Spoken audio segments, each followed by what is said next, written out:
back from the dead. Here we are, ships worldwide, on Halloween night. Oh, so spooky. You should have said something about Dread. Dread. For Back from the Dead, Back... talking about Dread. No, Back from the Dead, because Metroid is Back from the Dead. The franchise. Well, why didn't you do that then? Because I thought people would put 2 and 2 together, right? Because we're back from the dead. Metroid's back from the dead. Dead rhymes with dread. There's no such thing as a coincidence. No, there's not. Any objections, Adrian? That's weird. What? What's instead weird? Of lady, it's... I know, right? Name. It'd be strange. What if instead of Adam, his name was Adrian? Would your opinion of the franchise change? No, I just think it would be a cool thing. Okay, you want to... Okay. Well, hello everyone. Welcome to a live Halloween special delivery for ships worldwide. This was pretty impromptu. Yes. Adrian just messaged me. He's like, because I tweeted that, yo, I beat Dread. And Adrian's like, hey, do you have plans tomorrow? And I'm like, no. And then he said, how would you like to just do a little quickie podcast talking about our experiences, our similar experience, basically playing through the whole Metroid franchise. The 2D one. The 2D, yeah. Well, yes. the mainline games, right? Yeah. Played basically Metroid 1 to Metroid 5. Yeah. Not necessarily in that order. And not right? necessarily the same games. Really? Well, I played AM2R, you didn't. I didn't play AM2R. Yeah. I didn't play original Metroid 1. Me neither. Or original Metroid 2. I also played a ROM hack of Super Metroid that greatly enhanced my experience. And I played it on Switch Online, so. That's fair. So just a heads up, just a warning.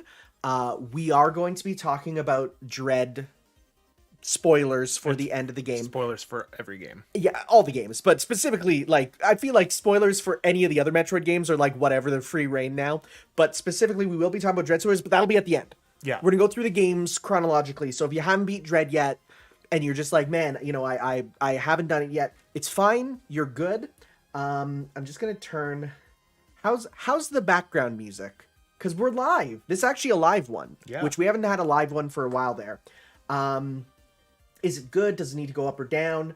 Be nice to know. I don't know. I'm just guessing here. It looks fine on my thing. The last time we did a live podcast, the world wasn't collapsing in on this field. Yeah, that's weird.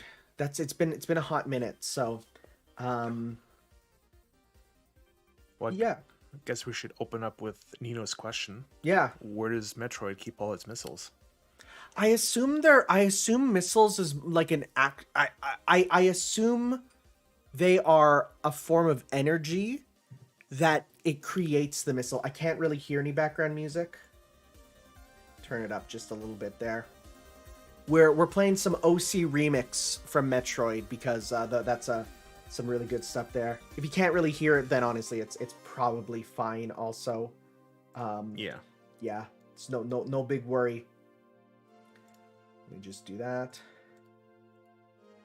Okay, well, good as is. Perfect. Sounds good. All right, let's start talking. That's what he said too. Good as is. Yeah, well, I read it down there. Oh, it popped up on the chat first before I wasn't psychic. So. Let's start with what game did we both start with? Was it Super Metroid? No, I started with Zero Mission. Okay. So I did it chronologically. So you do chronologically. I think we should do chronologically. No. Okay. So why? So here's my thing. Games don't come out chronologically. I like looking at the evolution of the franchise. Personally. I like the story way. See, but then if you're like, okay, let's change to say Metal Gear. By doing that way, you play a PS4 game as like the third game, and then you go to MS-DOS, right? Like, I'm much more of a fan of, and that's why I played in the order of I wanted to see the franchise evolve over time, right? Yeah. So that's why I played.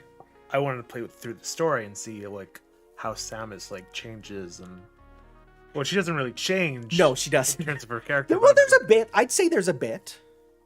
Oh yeah. There's a bit. There's subtle storytelling. Yes. But you know, I'm okay with going back for like a prequel because I already know what happened later, and because I know that the game came out later, it's like they're gonna assume that it grows to the next thing. That's just kind of how I am. But oh boy.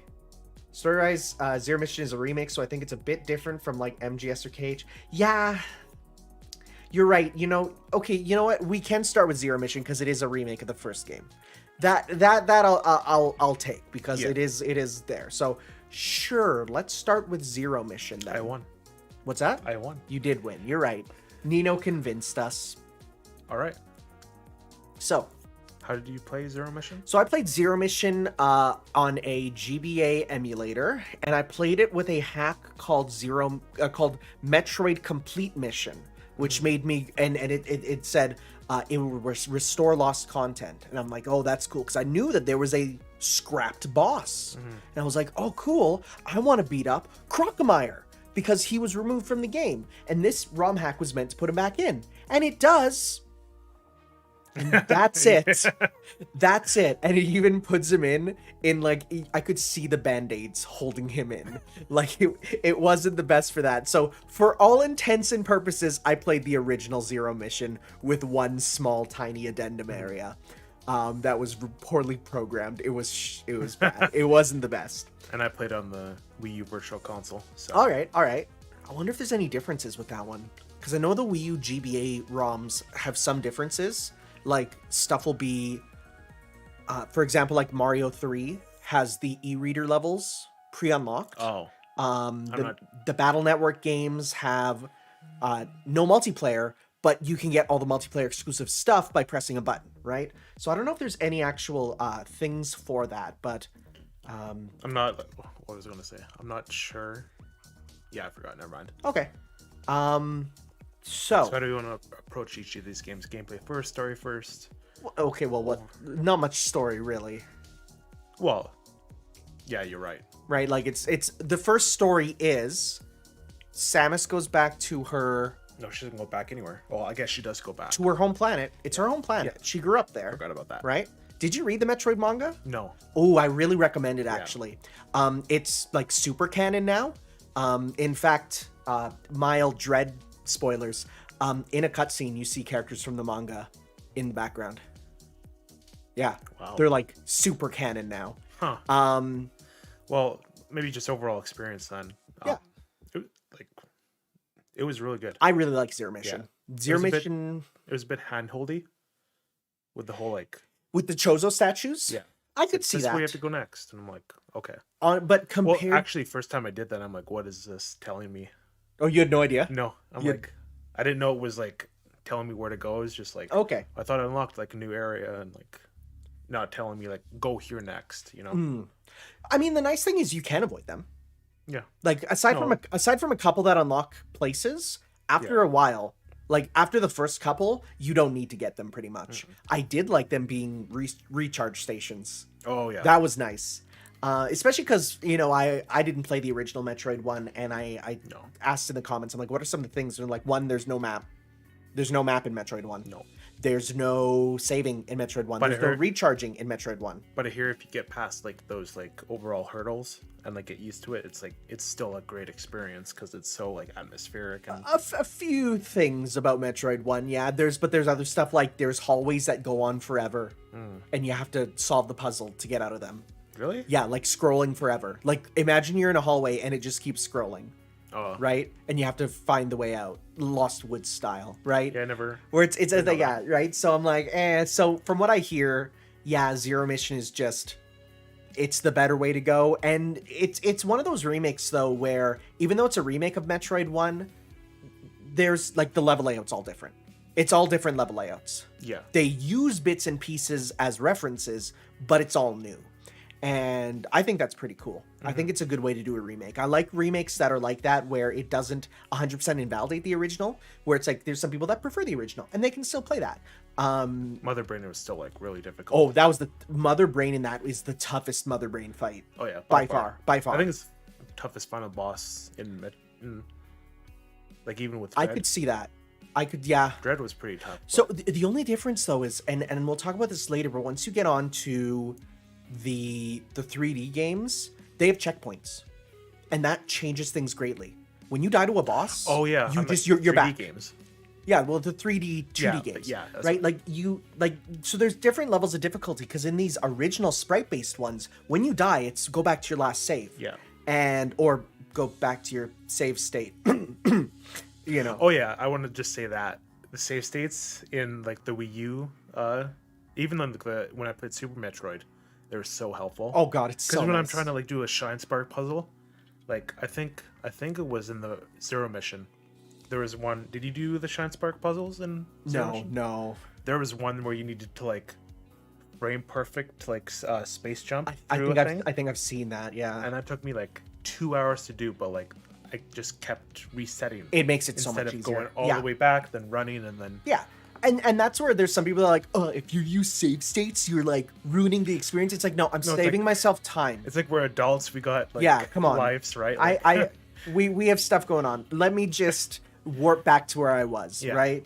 Like there's absolutely using save states before bosses there just to give that sort of, little bit of help was a lot easier.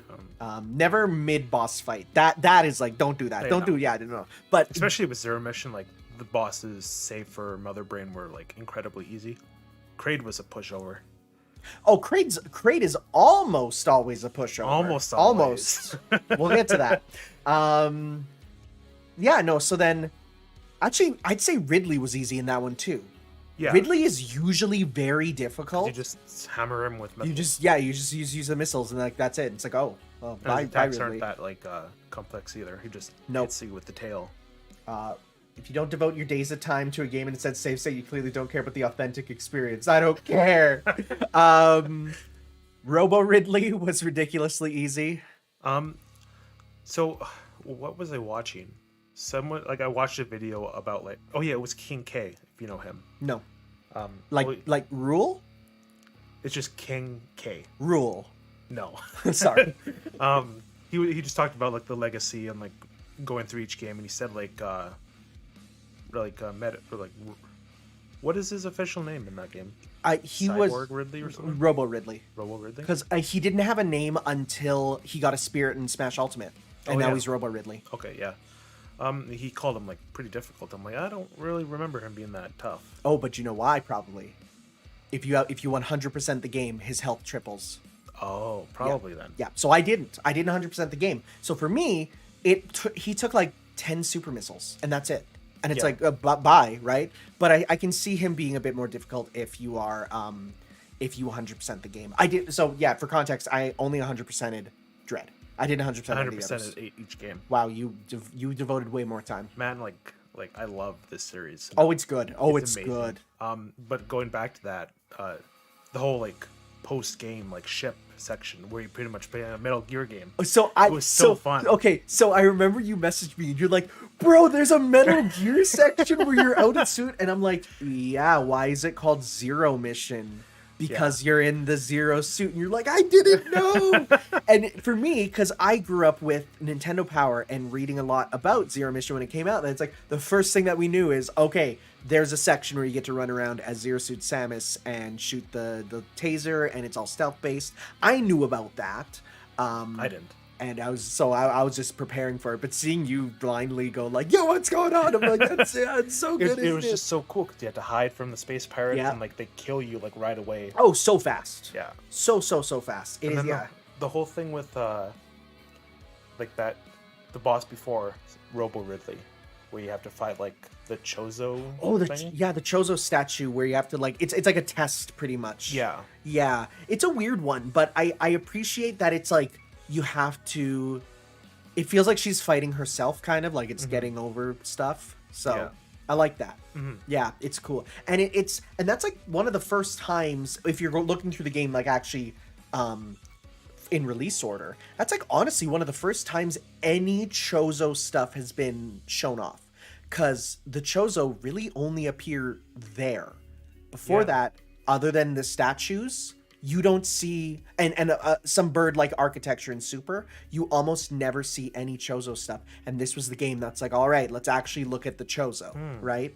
Now it's like whatever. Yeah, you see Chozo kind of all the time. I mean, the only exception It's like the is core part of the series now. oh yeah, the only exception is you see ghosts of them in Prime, but even then that was like kind of a weird thing. No, it's like that was a sick section. I really enjoyed that game. It felt the most Metroid-y out of all of them. And What do you mean by that? and I was even I came to that conclusion, and my other friend, he also ran through he also did a full series, playing it for the first time, and both of us agreed that like if there was a game that you were to show to someone to say this is Metroid, this would be the one I would definitely show. And Even with all the hand-holding? I only 'Cause- so you say hand-holding, but I find this way less hand-holdy than Fusion. We'll get to Fusion. Yeah. But I like the hand-holding in that because it is contextually... Yeah, it contextually makes sense. Okay. No, I don't find the hand-holding bad at all, because I felt like after the first third, it stopped hand-holding me entirely. I felt like after that, I felt like it's literally like, okay, is this your first Metroid? We're going to tell you where to go and give you a bit of help. And then after that, it's like, all right, hands off there.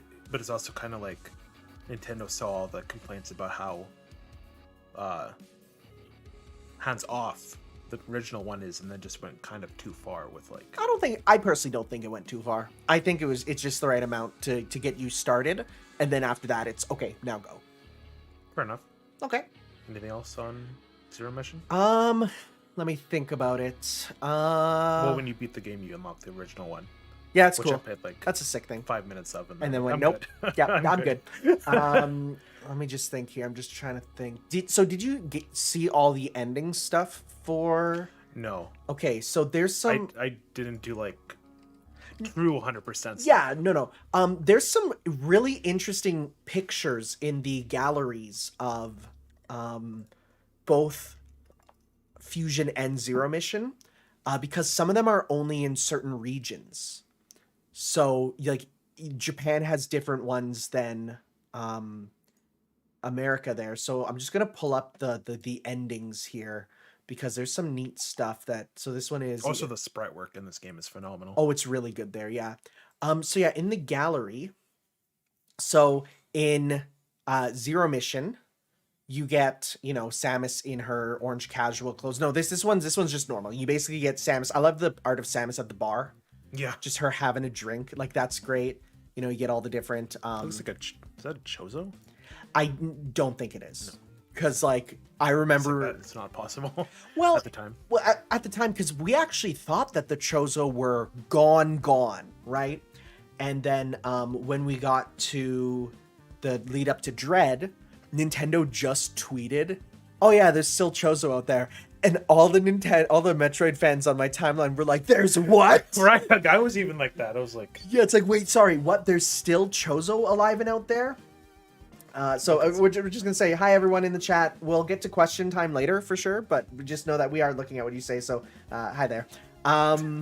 physically waving. I'm physically waving. Oh, because I've been VTubing. It's part of me, right? But yeah, so there's some cool gallery I like that stuff. final art there. The final art, yeah. Yeah. But this is where Samus gets her orange suit from Smash, right? Well, gets her whole Zero Suit moveset is from this, right? And I remember you saying like, "Oh, this is where she gets her Zero Suit moveset," and I'm just like, "Yeah." Because I had no idea that part of the game was in it. That's crazy. Right? Because I thought it was just like a remake of the original game and that's it. No, God, no, yeah. Well, like Nintendo likes to do that with their remakes, like just add a whole another section. Yeah, no, they very rarely do a straight remake where it's just like the most one recent to example one. is like Mario 3D World with the whole other Bowser theory on top of it, right?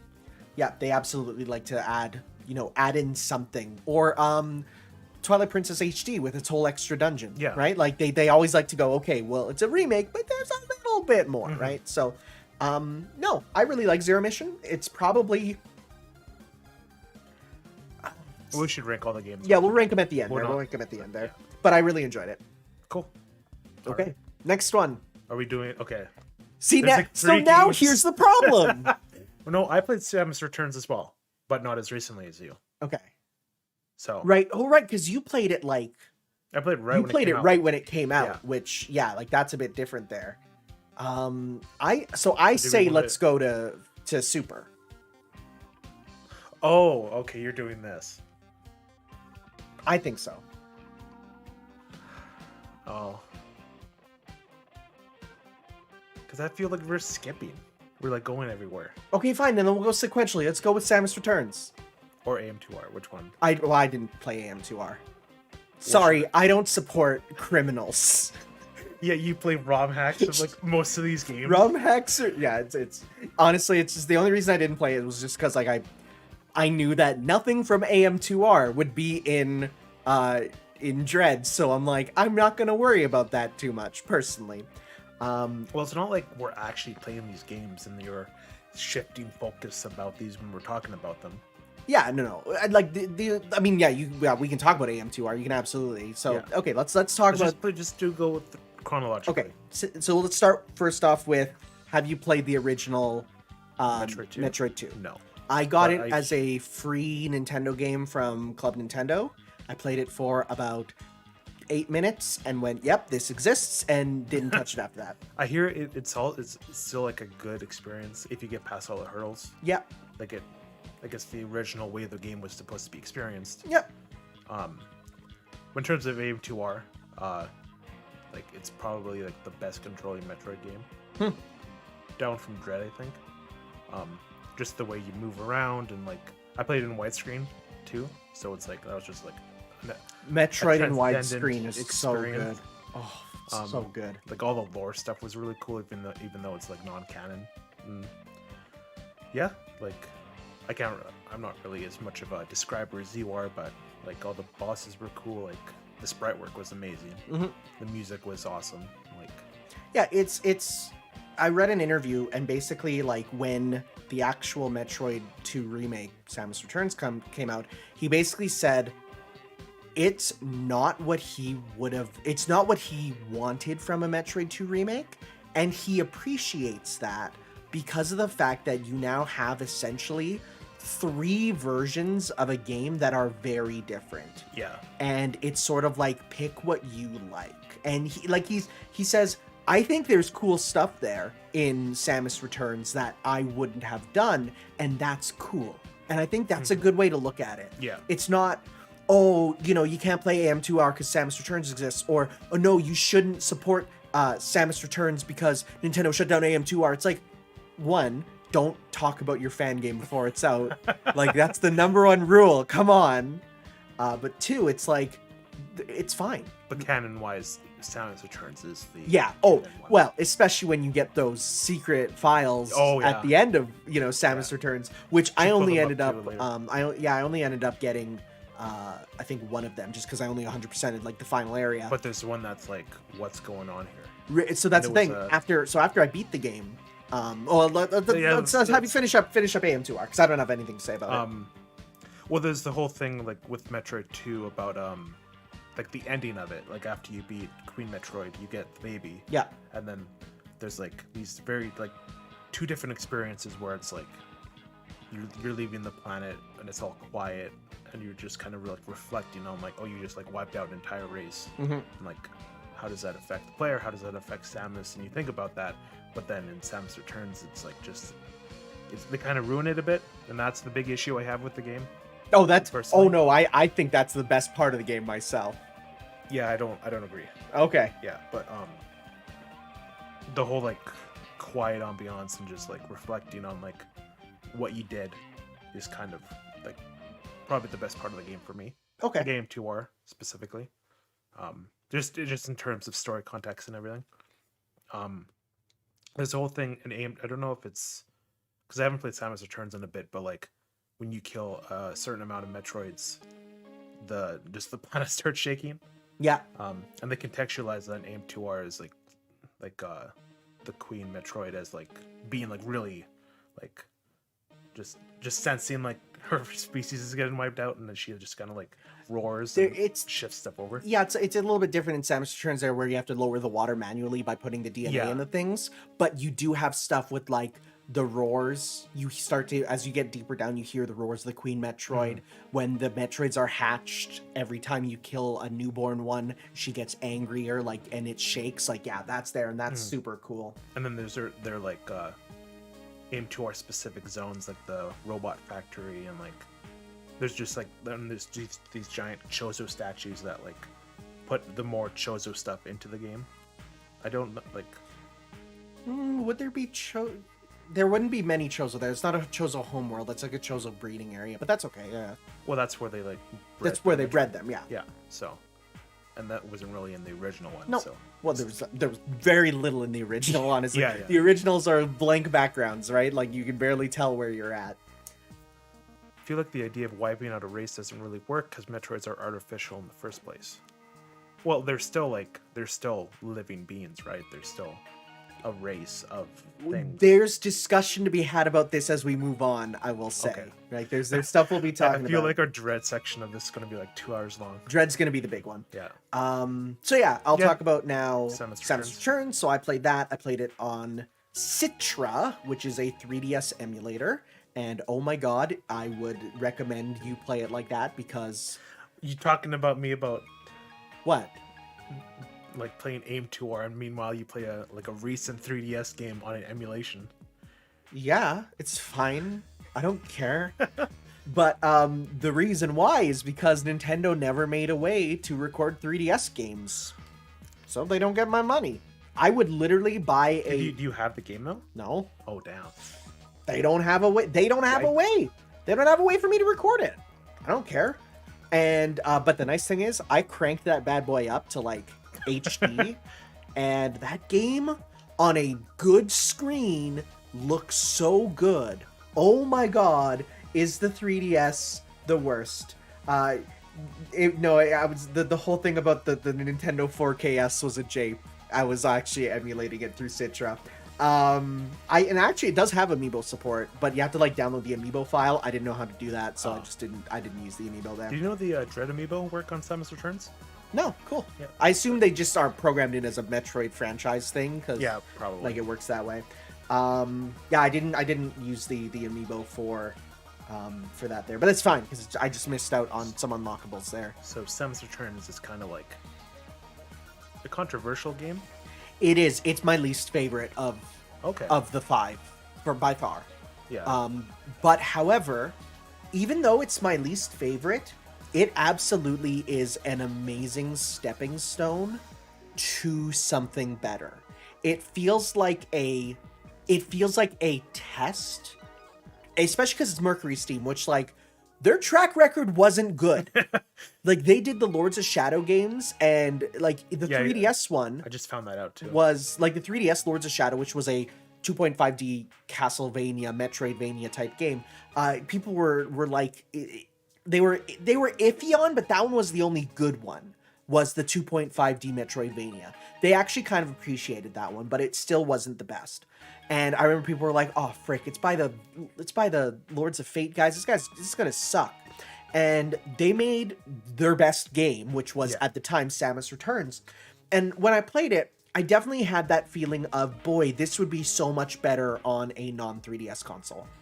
Yeah. The big problems are the same thing with the actual, Metroid 2, which is screen size. Yeah. Right? Enemies hitting you out of nowhere, it being tough to really explore around. What I would kill to have a hack that just lets me see more, right? Yeah. Just to zoom out and let me see as much as Dread, right? Like now that I've played Dread, it's like, oh my god, that game could have been sick if we could zoom out. Well, like I don't want to skip ahead too much, but like the way that the quality from Samus Returns to Dread is like astronomical. It's honestly in my eyes, it's as much from like Metroid 1 to Super Metroid. Yeah. It's that much of an increase. It really feels like it. And it honestly, like, it was probably just the technology they were working with. Yeah. And it was their first time doing this. And so like by being able to take what worked from Samus Returns and refine it. Like one of the things I was just reading an interview, one of the things people complained about was for Metroid to be a speedrun game, why do you have to stop to do the counter? Right? Like you're making So like how did you, without the touchscreen, don't you have to like do touchscreen stuff to switch Like I missiles? literally just put my mouse on the screen and clicked my mouse Oh. to switch. That was it. Interesting. Which that made some fights difficult when Yeah. especially because like I need, like for the most part it was set it before I get into the boss, right? Like for instance, I'm going to a Metroid, okay, set it to an ice beam. I'm going to battle a boss, set it to super missiles. When those run out, I go to my regular missiles, right? So definitely that was the one thing was the touchscreen stuff. I was like, oh, it's not the best. Someone has made a crazy hack that lets you use the touchpad of the PS4 controller, which lets you like use that to switch stuff. I wasn't gonna set that up, so I'm like honestly, it's fine. That's probably another thing. I didn't love the fact that the ice beam was a separate thing. I also didn't love how you had to click to use the grapple beam. All of those were like, ooh. So like in terms of like ice, like the different missiles, like you prefer? Not missile, ice beam. Oh yeah, okay. It's ice beam in this. Okay, yeah, we'll get to that later. Yeah. Yeah. Because in the originals, it was you got your beam upgrades, you got missiles, you got super missiles, bombs, and power bombs, right? Yeah, so you got like beam, charge beam, what else? And then it would be wide beam, spazer, plasma, right? That's usually the order that it goes. So this one, you get all the upgrades, and the only one that doesn't like stack is the ice beam, which is a separate thing, which I could see why you'd want to do that, because for instance freezing enemies leaves them in place, so if you want to run through and just shoot them, you'd use the other one. But at the same time I'm like, how come then in Super Metroid, which of course I played first because I played it in the order of release, it's like in that one you can just put them all together. You can make a spacer plasma ice charge beam, right? You could just stack them all together, right? Wave beam, that's the one I missed too. You know, said something. Tapping the bottom screen anywhere that wasn't a missile beam puts you in ball morph. Yeah, I did know that because I missed a couple times and would morph ball. And that's pretty cool. And that leads to button morph ball, which is one of the best things in Dread. Oh yeah. Yeah, that's great. So I'm happy they had that, even if it was tied to the touchscreen at first. You had to do that instant ball morphing to get some of this Shine Spark puzzles in Dread. Yes. Yep. So then let me just think here. Some stuff from Samus Return. So Bosses? Okay, the Diggernaut chase. So the chase was probably the toughest part of that game. That's a tough that chase. Was tough, yeah. And it's funny because you do about 3 different, like you go like right, left, right? You do 3. The first one is the toughest. After you get past that one, it's fine. But that first one is the toughest. There's one where you gotta rip the thing out with the grapple beam and you gotta then get through the hole, and it's so tight. Took me like a bunch of tries. The Diggernaut fight though, I remember people saying, oh my god, this sucks. Oh, this is so tough. But I really enjoyed it. And the reason for that is I like bosses that are tough until you learn the pattern. Because by my like 8th time retrying Diggernaut, I've mastered those patterns, and it felt so good to just be like dodging with no cares in the world. Well, I think the big issue with that boss is that it doesn't feel like a Metroid boss in terms of like you have to do like a little puzzle in the middle. So I thought that was cool. I thought that was cool because it's incorporating the exploring elements of Metroid into a boss fight, right? You had to platform into his digger things. You had to you could spider ball on his helmet and like roll around on it. I thought those were all really cool things, and they reminded me of some of the bosses from like Prime, where you'd need to climb up them and do stuff, right? So I thought that was a really cool way of handling it. I enjoyed Diggernaut quite a bit. In fact, I enjoyed all the bosses in Samus Returns a lot. What were the other ones other than there was? There kind of was Arachnus. Remember the first boss from Metroid Fusion where he like shoots, he does the claw. He was in AM2R as well. Yeah. Well, because he's from Metroid 2 there. But he was pretty much nothing. He was just kind of a fun little mini boss. Apparently you fight him like 8 times in the original Metroid 2. Like he's just a regular hard enemy, but here it's like you fight him once. Then there's the Queen Metroid. Yeah. Which is so cool, when you rip her tongue down and then like you crawl into her and you have to put on the electric armor because her acid's killing you, and you literally plant that power bomb inside of her and watch her blow up, and which normally in the original Metroid 2, I know it's literally so anticlimactic. You just go in, you pop power bombs, and you just can stay in there, and it's just like you just place the bombs. There's no battle. Well, going back to AM2R, the Queen Metroid fight in that one, like you fight her in like the little enclosed space, but then like the wall behind you breaks and she's like, it's kind of like a chase and there's like phases to it. Okay, which yeah. is really cool. I never like went into her with the ball thing. Okay. So, see, like I thought, that's so iconic. That's even another M. Like that's the going inside the Queen Metroid and popping the bombs. Like that is the Metroid Queen thing to do, which I love that. And even just like as a reference to like aliens there, right? You know, it's like normally they go inside you and but now you're going inside it, right? you're the chest burster. And then we have Ridley. And I thought, oh my god, this is the sickest Ridley fight ever. Okay, yeah, so non-contextually, it's an amazing boss fight. Oh yeah, it's so good. It's amazing, but like, what is Ridley doing there? He is losing his armor from the Prime series, meaning that it is re-incorporating Prime, which Sakamoto said was non-canon, and now it's back to canon. Sure, but why is Ridley there? Because he freaking hates Samus. Also, he's probably looking for that Metroid. Remember, why does he look completely normal in Super? Because you blow off the armor. If you read his Proteus Ridley's profile, it says he's regenerating his body from under the armor after his last encounter with Samus. And even when you first fight him, he's purple, but once the Metroid damages him enough, he becomes the gray color he is in Super Metroid. The baby Metroid sucks the life out of him and makes him go from Metroid 1 purple to Super Metroid gray. He's not gray in He's Super? Absolutely gray in Super Metroid. No. Yeah. Not on the front cover, but his sprite is absolutely gray. Look at him. Look, that's his color. Oh. Right? So he becomes that gray color because he's normally purple. So why is he this black and gray color that he is in this game? It's literally because the baby Metroid sucks the life out of him. Like when you were talking about continuity, that fight to me is so sick because it goes from literally he starts off with the armor from Prime, hey, but he's shedding it. Then he gets attacked by the baby and he goes from purple to the Super Metroid color. And I think that is the sickest thing. I think it's so cool. Also, the fight itself is just really cool. Oh, it's like awesome. you're literally like sky battling and you're using your crazy like Gatling gun on him. You're countering him. I think it's amazing. It's probably my favorite final boss out of really. Okay, it's my second favorite final boss. We'll get to it. We'll get to that. But like, if I had a choice, I think I'd much prefer the quiet, like reflective ending of 2. That's fair. But said that fight is still like. I didn't go for 100%, but I do like how the baby is a power up. But I also hate it's like an incredible pace killer. How so? So then, like when you kill this Queen Metroid.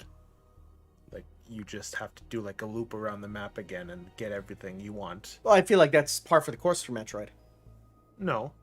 Yeah. Because when you finish a Metroid game, it's the escape sequence and then you're done. In this one, it's like you have to go all the way. One, there's no escape sequence in Metroid 2, so they don't have that. Which is another problem. Yeah, I don't know. I think if they added an escape sequence, it would have been like, oh, well, we don't really... Like, that's you're adding something that's not in the original game. Because it's important that the planet doesn't blow up because they come back later to it, right?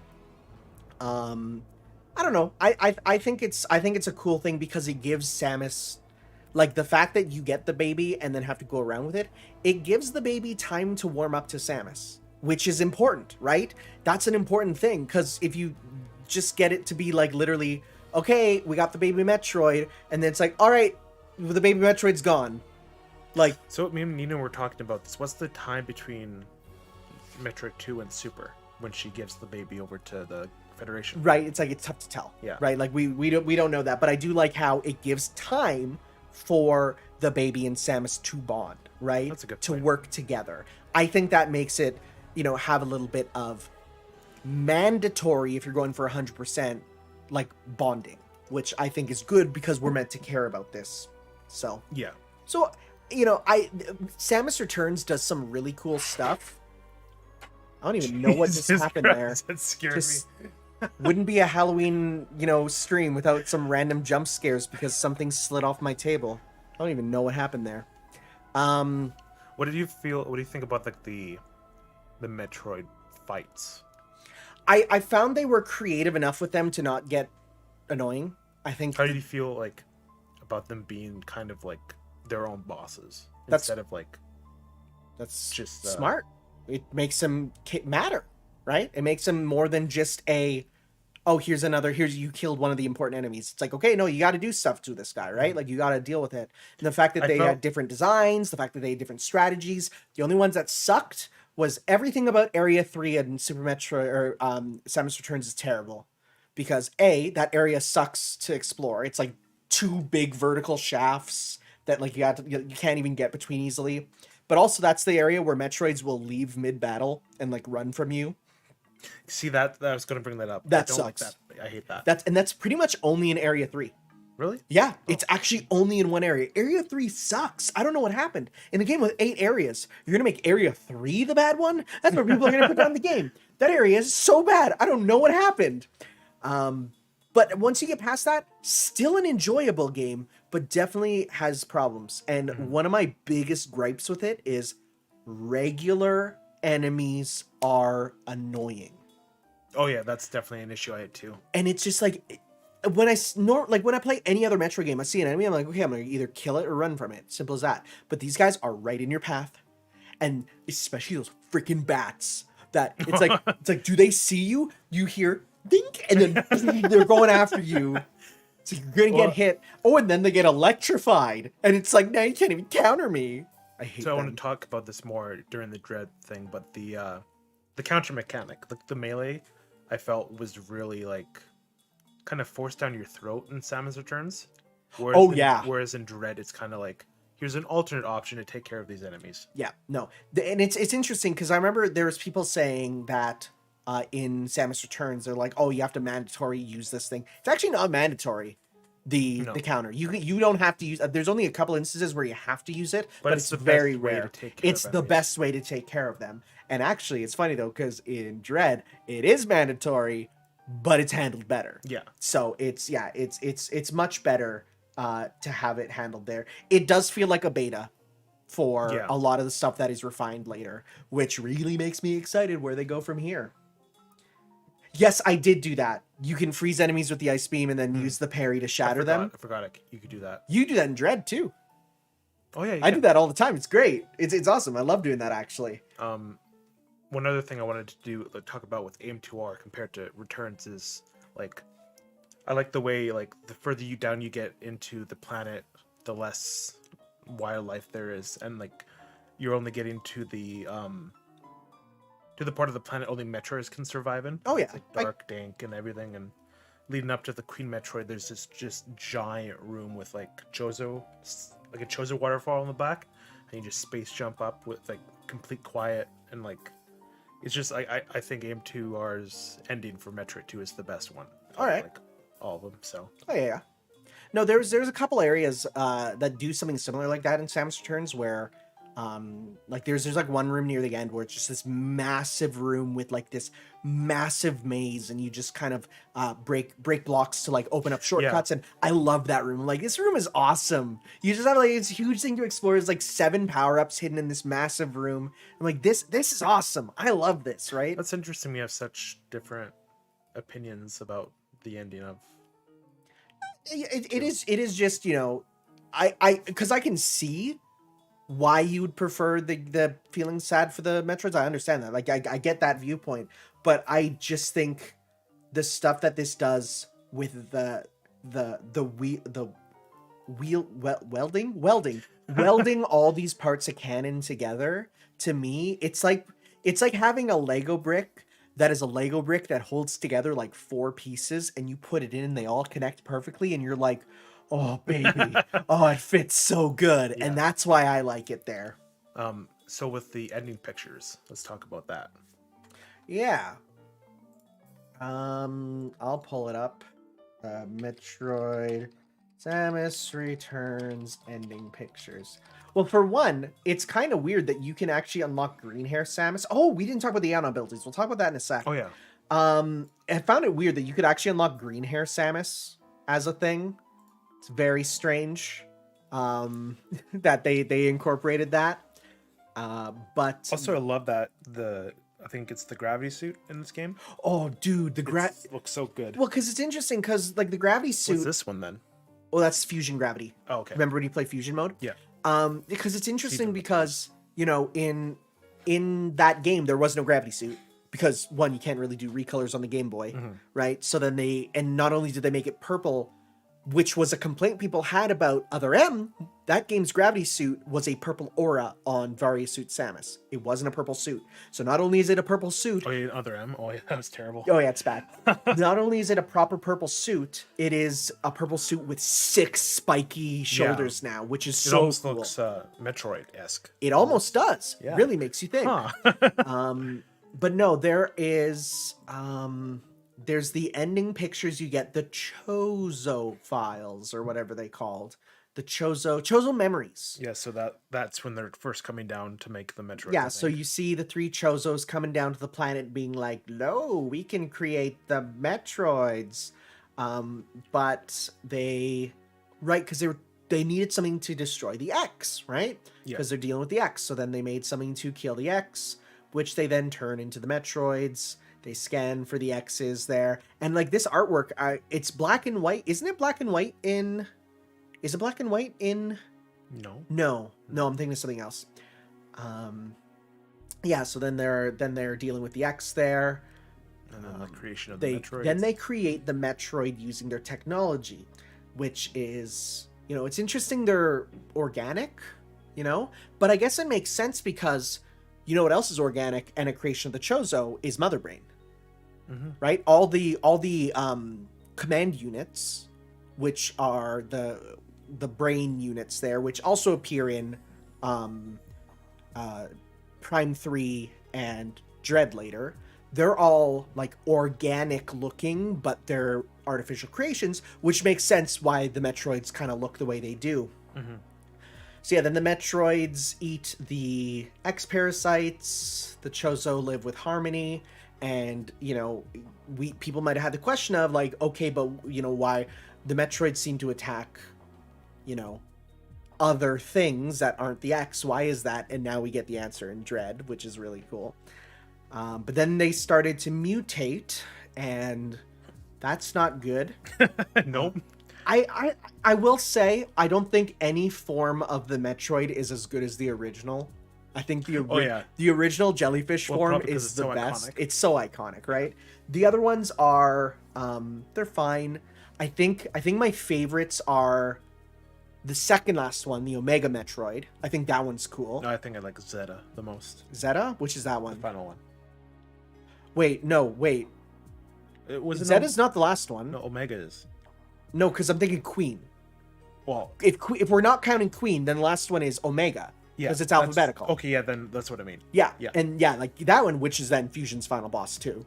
That's sick. I love that one. The rest I'm not a big fan of. So then the Chozo with the guards, which I love the Chozo guard. We'll get to there. They seal them away with the lava. And then this is interesting. And then the Chozo, 2 different Chozo leaders are talking. Guess who that is? Okay, so this is an interesting point though. And at this point, I already saw people, like, before this was coming out, there are distinct differences between the 2 Chozo leaders talking, and do you see what those are? The helmets? No, just how they look. There's 2 big differences between the 2 Chozo leaders that are talking. Their beaks? Nope. Oh, one has, like, wing... Feathers versus featherless. Oh. So this is... So even before, you know, well, and we'll get later on... there's an interesting difference between feathered and featherless Chozo, right? So this featherless Chozo appears and he talks to them, and oh boy, he has a big dumb arm cannon. Oh, that guy looks pretty cool.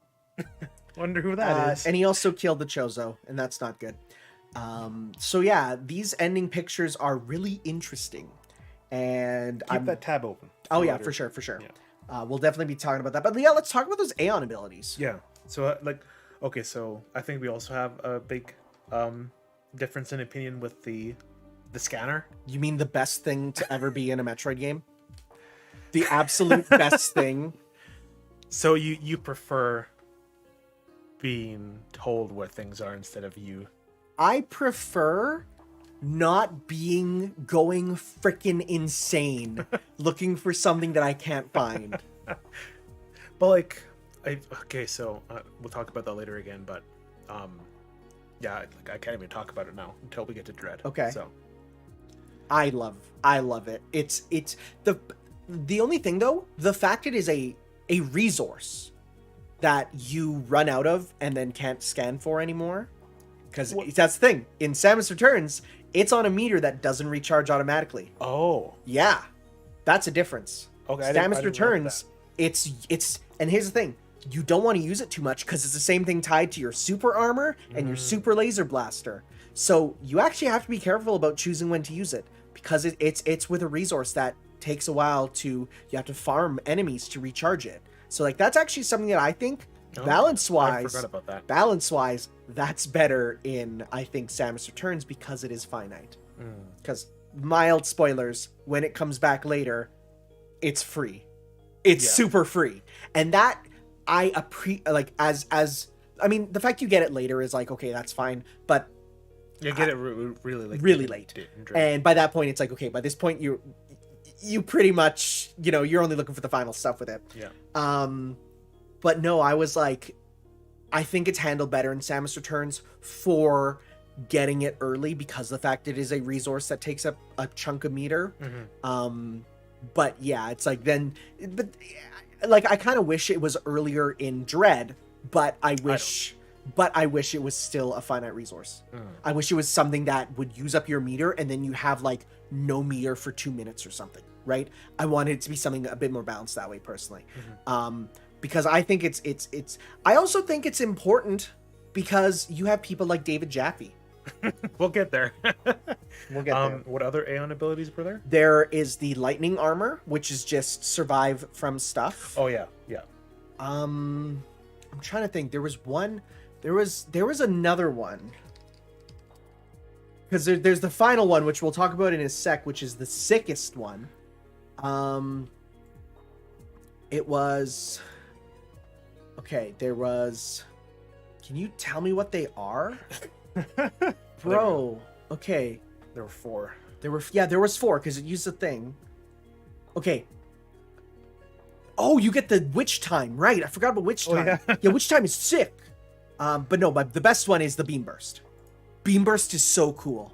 What was that one again? That's the one that gives you a Gatling gun. Oh yeah, I remember. And if you use it properly, which is don't hold and spray enemies forever, but just tap it, you get back energy from killing with it, and you can use it for a long time. Not only is it fun in boss fights, but if you use it properly, you're good. And I'm just realizing on this Metroid wiki, there's major spoilers in the popular pages. Oh boy. Oh, it's right there, huh? Where? The second one. Oh, huge yikes. Spoilers. That's funny. So yeah, lightning armor was whatever. I didn't use it too much. Other than when you needed it to. The beam burst is sick, and phase drift is also sick. I like that a lot. Gun, armor, slow, and scan. Yeah, I think they're great. I really like them as powers. I think that they expanded the arsenal to a degree that it makes sense. The only one I would switch out is lightning armor for something a bit more useful, but otherwise I think they're great. I think Dread's Aeon abilities are better though. Oh my god, they're so much better. Okay, one thing that does suck though. Spider boost. Oh yeah. Yeah. The thing that the game literally does not tell you about and is needed for puzzles. That sucks. Yeah. I do like the spider ball though. I love it as a concept. I do. I think it's sick. Yeah. But boy, The fact that the game does not tell you that is stupid. Yeah. Like That was a big literally oopsie. all you need to do is have a thing of text saying like like when you get the power bomb, it's like combined with spider ball, you can ... something. Just something. Why don't you just tell us? Like, No. Just a little bit to make you go, oh, okay. right? Just a little bit to give you the hint, because there is no hint. Oh, okay. that I thought you you can- said that was already in the game. No, it's not. Okay. If that was in the game, that'd be Yeah. great. There's nothing. There is literally nothing in the game about it, and that's goes a bit against the Metroid idea of you're given all the tools to do everything, right? I can see. Well, you weren't told how to use like shine sparking or wall jumping in Yes, Super. you were. In Super? You with absolutely with the were. animals. Yeah, Yeah, but that's the true. thing. They're like, or could you imagine if they did a similar thing with the animals? You see a spider ball yeah. thing that drops a thing. You see the armor go around it, and then it blasts up. That's all I would have needed, right? Yeah. Just some hint, and that's where I'm like, that kind of sucks, right? I'm not a fan of that. How do you feel about when you go into the lava zones, the loud ass Megmore Caverns music playing? Oh, it's great. I love that song. Yeah, it's like the game is so atmospheric and like, you know, pretty quiet, and I was like, one of my favorite songs in the series is The Surface of SR3. is that Torvis Bog remix? No, it's its own song. Oh, it's its own song. Yeah. Yeah. Man, I really like the soundtrack for for the remixes of Samus Returns.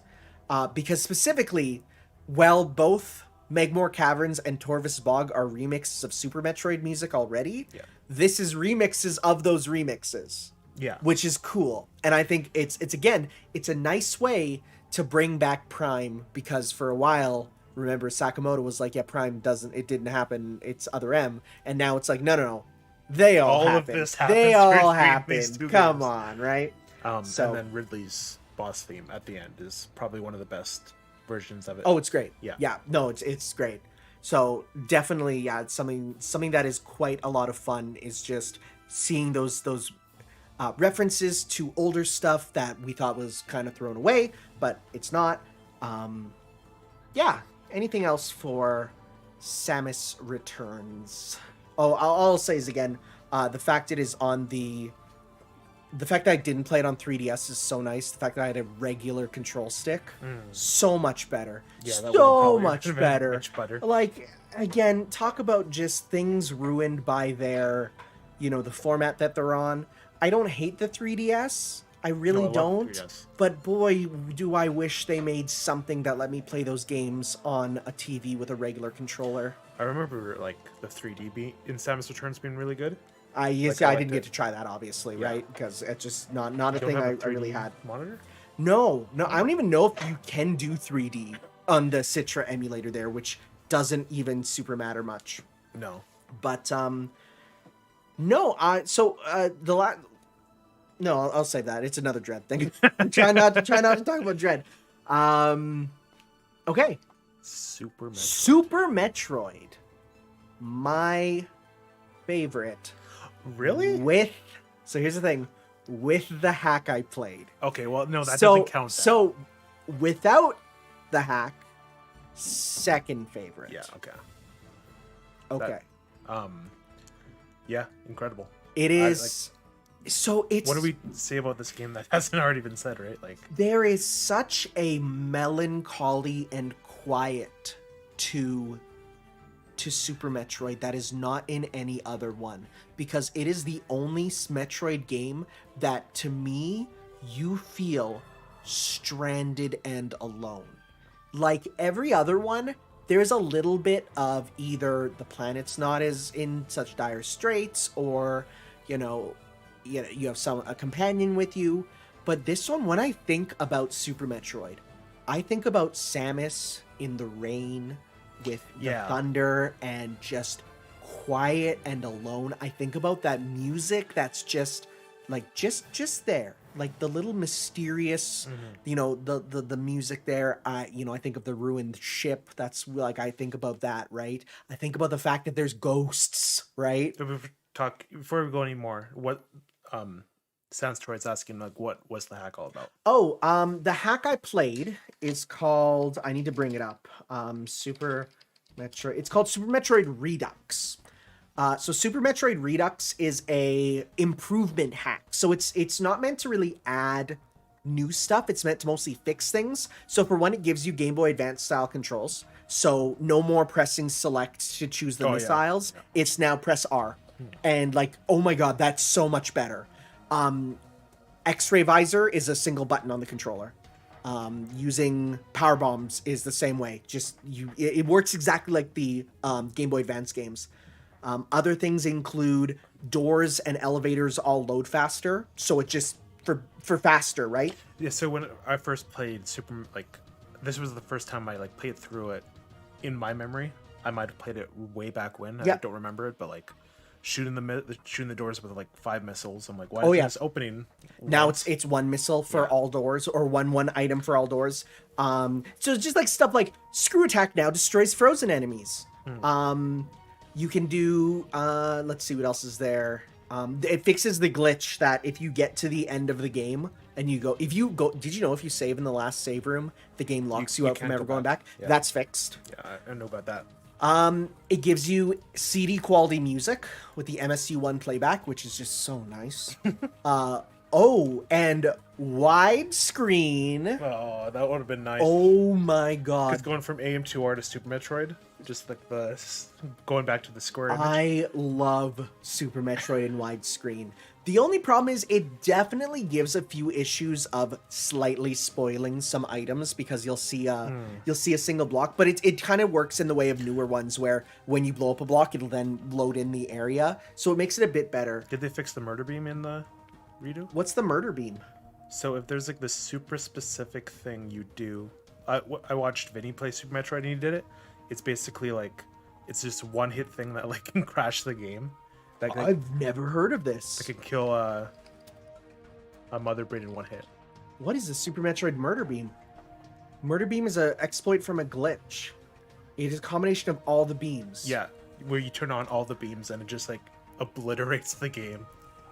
Wow, no, I've never heard of that. So I don't think that's in. I don't think it is, at least. Like you have to do some like super quick like turning on of things. Interesting. Yeah, no, there's none of that there. It fixes all sorts of stuff. Oh, and it gives you the map system from Zero Mission Infusion where you see like circles for items you haven't collected, dots for ones you have. So like it just makes it more in line with future games. More baby mode for you. Well, a little bit. But boy, did it make it quite nice to start with there. That's fair. So yeah, that Super Metroid Redux, highly recommend it. It brings it up to like perfection in my eyes. It takes a game that is flawed with its controls and makes it perfect. Going back to what like the whole atmosphere of the game, one part of the game that was like really cool that was pointed out to me after I watched a video on it is that when you go back to the planet's surface and you have like, because when you go in you have like nothing, you have like you feel so helpless, but now then you have like I think the Varia suit by that point, Varia gravity, and you go back to the planet's surface to where you start the game. There's like that triumphant music. Yes. I think it's when you have everything you can explore the full planet. Yeah, he plays that new triumphant theme there, which I'm like, when I heard, I'm like, yo, this sounds very different. Like this is a very different song to the rest of the game. Yeah, I really like that part of the game. I mean, the Jungle Growth Brinstar music. It's probably like one of my favorite songs in the series. And just like subtle bits of storytelling, like when you go to get the morph ball, there's that eyeball that comes out and scans you. Like the first sign of life on the planet. First sign of life, and you're like, oh, what's that, right? And then when you go out, now there's the space pirates, they found you, right? Yeah. You know, like subtle storytelling. That's like one of my favorite parts of that game. It's so good. It's a masterpiece, I'd say. The least favorite part of my game is Meridia, I feel, like all the underwater stuff. Did you blow up the tube? Yeah. Okay.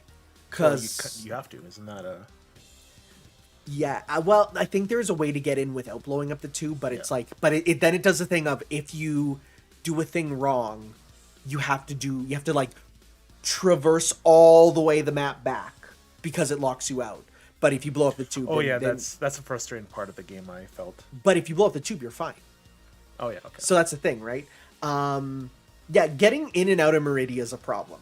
Definitely. Yeah. Because it's that's the toughest part. And there's one area in Dread that really reminded me of that.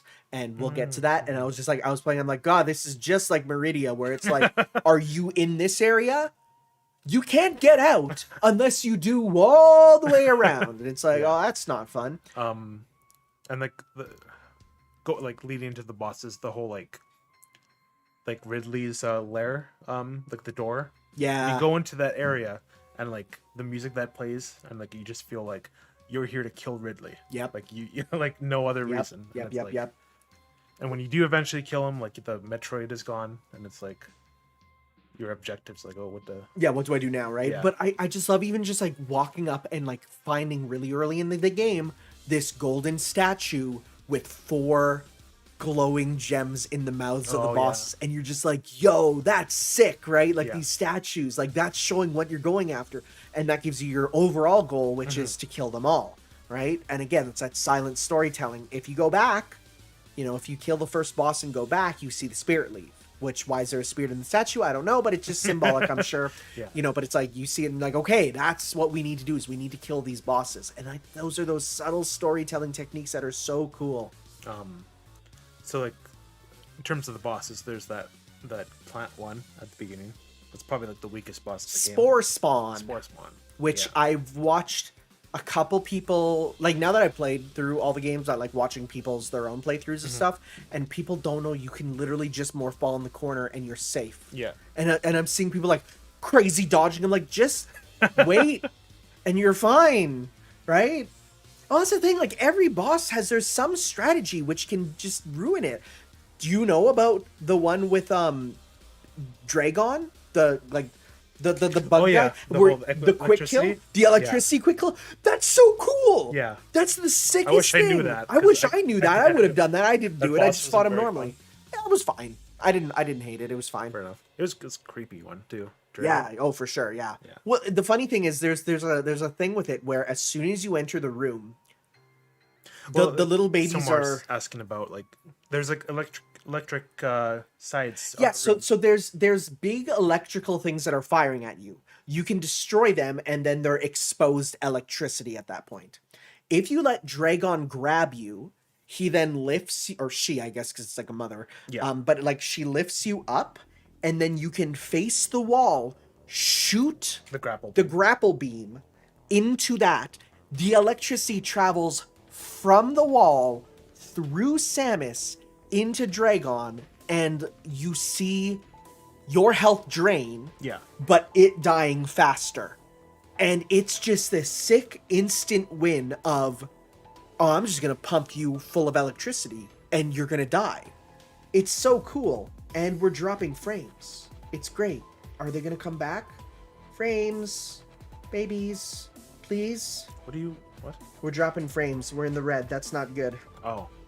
That means we're skipping audio and stuff. Let's see if I can fix that. Oh, it's down. There we go. Should run a bit better now, hopefully. What's the blue suit glitch? I don't know about the... Yeah, we don't know tons of glitches there. Oh god, we're really going down. Why is our internet dying? Am I on... I'm on plugged-in connection. Okay, I'm gonna crank this down so that we don't have that problem. This must be hitting data caps or something. It's fine, our audio is all that matters.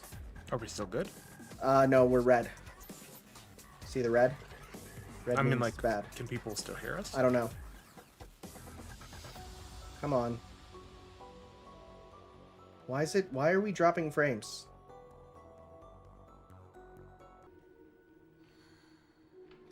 Hey, we fixed it. Hurrah. Too many tabs open in Chrome. It seemed like we had way too many Chrome tabs open, which is wild. You're so mad you threw your phone at the ground. Okay. Thank God for cases, eh? People who don't have phone cases are criminally insane. They're crazy. They're crazier than the Joker. Are we back? Are we good? We're back. Yeah, we never stopped, so we're all good. We'll just cut that out. Magic. So we were talking about Dragon there and one-shotting Dragon. That's cool. Yeah, I mean, there's stuff like shine sparking through bosses that you can do. There's so many small secrets with Super Metroid that it's like you can discover things all the time, right? Ball sparking, which is crazy, or the it doesn't tell you about the fake screw attack you can get as soon as you get the charge beam, where if you charge your beam and then do a spin jump, it counts as like one screw attack hit. Oh, I didn't know that. You didn't know that? It tells you that in like Dread. When you're charging your beam and you do a spin jump, the charged beam will hit enemies as you spin jump. I did not know that. What?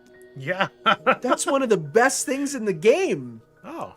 I learned that when I was fighting Kraid and I was holding a charge shot and I did a spin jump and he just instantly destroyed his projectile. And I'm like, whoa, didn't hurt me. That's super cool. Huh. Yeah, it's the best. Actually, speaking of Kraid, he was easy. He was better than Zero Mission though, I think. He was facing left this time. He was. Yeah, he faces different directions. I did like fighting the mini Kraid before his room that made you go. You just killed him one kill shot. him and you're like, what was that? Was that Kraid? Because of reference course, to the first game. because you in the first game, not only do you fight Kraid before Kraid, but Kraid is Samus sized. So you're like, oh, that's a Samus sized Kraid. No, Kraid is big, right? He's a spectacle boss more than anything. Yeah. Fantoon. People consider him like the hardest boss in the game. He's pretty tough, but I was How do you avoid the wavy? Okay, so here's the thing. Apparently, I was just lucky, and if you don't use super missiles, he doesn't do that hard to avoid attack. Super missiles is what causes it. Regular missiles, he never does it. Oh. And so people were like, oh yeah, you didn't use super missiles and made him super tough, because I actually got to him super early.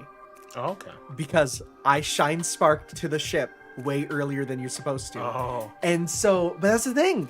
People were watching my stream and be like, oh my god, I've never seen someone get to the ship this early. And I'm like, oh, did I do bad? And they're like, no, it's cool that you can just do it. Right? Yeah, that's like the best part of this game. It's so good. Just the ability. It's so free. It's How much so sequence free. breaking you can do. Like I watched a randomizer for it. And it's like, I was like, oh man, can you get locked out of place? And they're like, no. No, you can't get locked out. You can go in so many places. I remember watching Vinny play it, and like I think the first time he played it, it was like the version he played is like the game is all on its side. Oh yeah. So you had to like wall jump up stuff and like do super complicated like techniques. Well, that's the thing. Wall jumping is there was a racist cat lady on screen. An echo thing. She's not racist. Sometimes. The wall jumps are like such like as soon as you learn the wall jump, the game opens up so It's much. really difficult to do though. I remember like so I think it's difficult to learn, but once you know, it's tap A. It's like left A. It's not left and A at the same time. It's left A. Once you get that timing down, then it's super easy. It's still kind of tricky. Oh, I don't find it tricky. I find it super easy. They probably made it easier in your baby mode. Nope, because it was the same in Fusion. Oh, okay. And Zero Mission. It's the same in all them now. It's good. It's real good. The only difference is in Fusion and Zero Mission, you can't wall jump up the same wall. You can't like Mega Man exit where you go up. We'll get to Fusion though, because I found a way to do it though. Yeah, that game is just it's so good. You can in Zero Mission? Never mind. Then the whole like final part of the game where you go to Turian. Okay, so first off, Ridley is the toughest one. Ridley in Super Metroid, I think, is one of the toughest fights in the franchise. Really? I had a rough time with him. I didn't. I find that Ridley fight to be claustrophobic and difficult, and I was basically resorting to at the very end, I was almost dying, so I was literally jumping up with Spring Ball, dropping a super bomb in the middle of the screen, and then waiting for him to get hit by it, because I was just like, I need to. And by doing that, actually, I glitched the game. He didn't do the final grab on Samus. Oh, really? Yeah, he didn't. And people are like, "What? How are you doing this? What? How can you just break the game like this?" And I'm like, I'm just built different. He felt to me like the true final boss, because once you get to Mother Brain, it's more of a spectacle. It's a spectacle. Yeah. Absolutely, it is absolutely more of a spectacle than a proper final encounter. It feels like. And you can get to Ridley super early. Like he's like the first boss you can do sometimes. Oh well, there's a route called Reverse Boss Order. Yeah. Where it start with Ridley and end with Spore Spawn or Kraid. Either way. Yeah. Which again is like super cool. It's crazy. Oh god, I watched a whole bunch of speed runs for Super Metroid, and people that are like it's so easy to do. You can hop in and play. But here, I'm going to teach you how to do this thing called the Hell Run, where you need to run through hot areas without the gravity suit or the Varia suit, and your HP is constantly going down. You have to manage it perfectly. You have to pop the tank, your reserve tank, on this frame. If you do it any other time, it's like that's not easy. Well, like skipping ahead, there's like dread skips too. That like I like watch some of them. Like there's like. They can skip the first Emmy encounter and that type of thing. Yeah, there's tons of stuff. But it's like cool that like there's those type of sequence breaks in new Metroid games. Oh yeah, absolutely. Right? Well, it's funny because someone pointed out like one of the first things they showed off for Samus Returns was using an infinite bomb jump to get across a chasm in a way that doesn't look intended. Yeah. Like that's the first thing they showed apparently, and it's like, well, they know. But yeah, the final part of it where the baby Metroid or the Super Metroid now he's a Super Metroid. Yeah.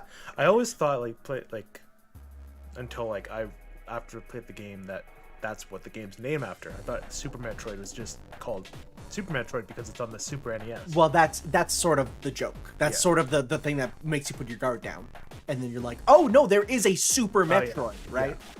Yeah. Did you you knew the whole thing? Oh, absolutely. Yeah. Oh yeah.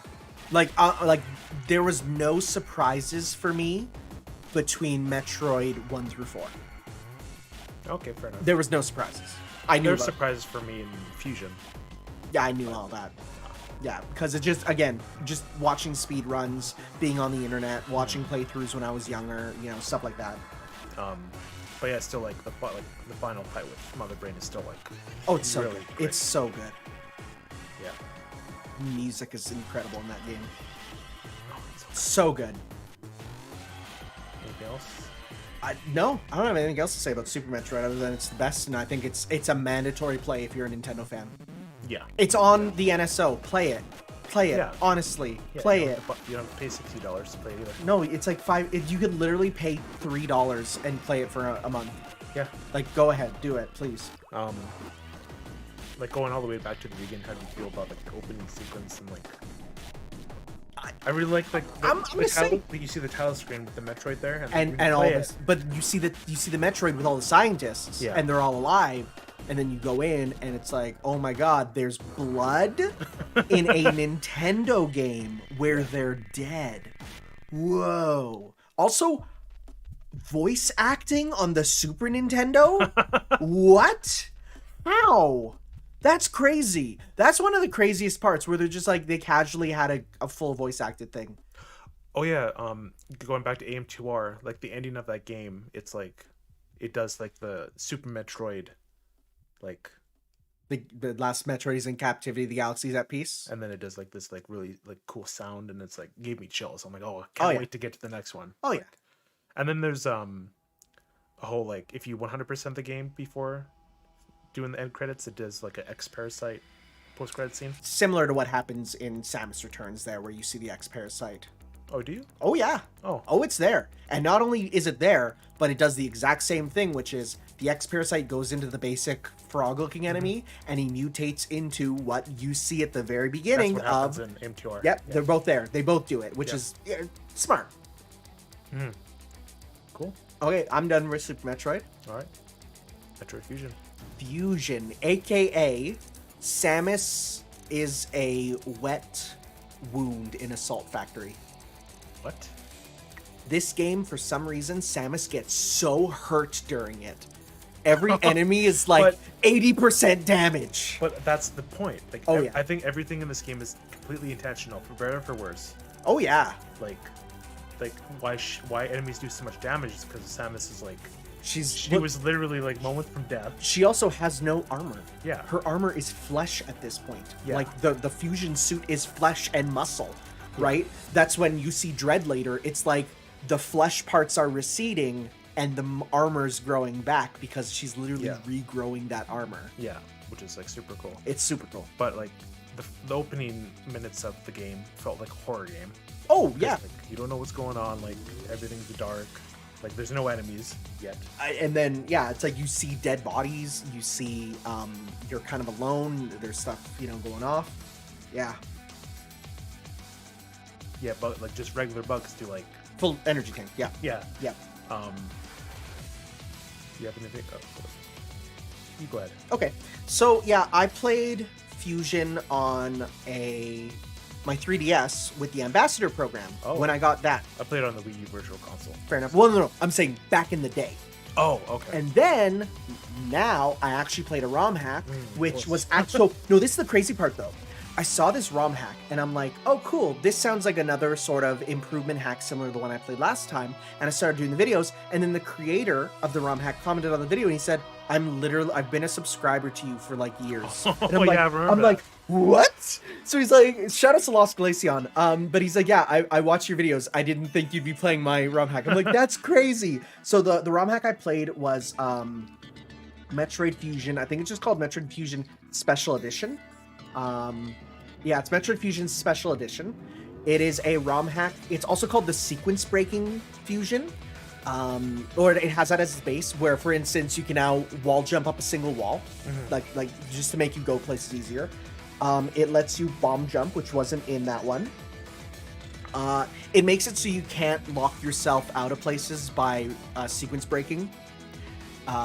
It gives a better font, and it also reduces the saturation of the game, because Game Boy Advance games were saturated because of the fact that they were on a screen that didn't have backlight, so they made it super saturated. So this brings down the colors a bit.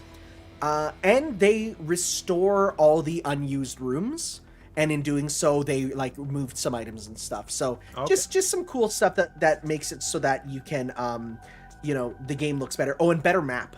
The map is better too. It has a much better map system there. So it was a really good little ROM hack. I thought it was outstanding.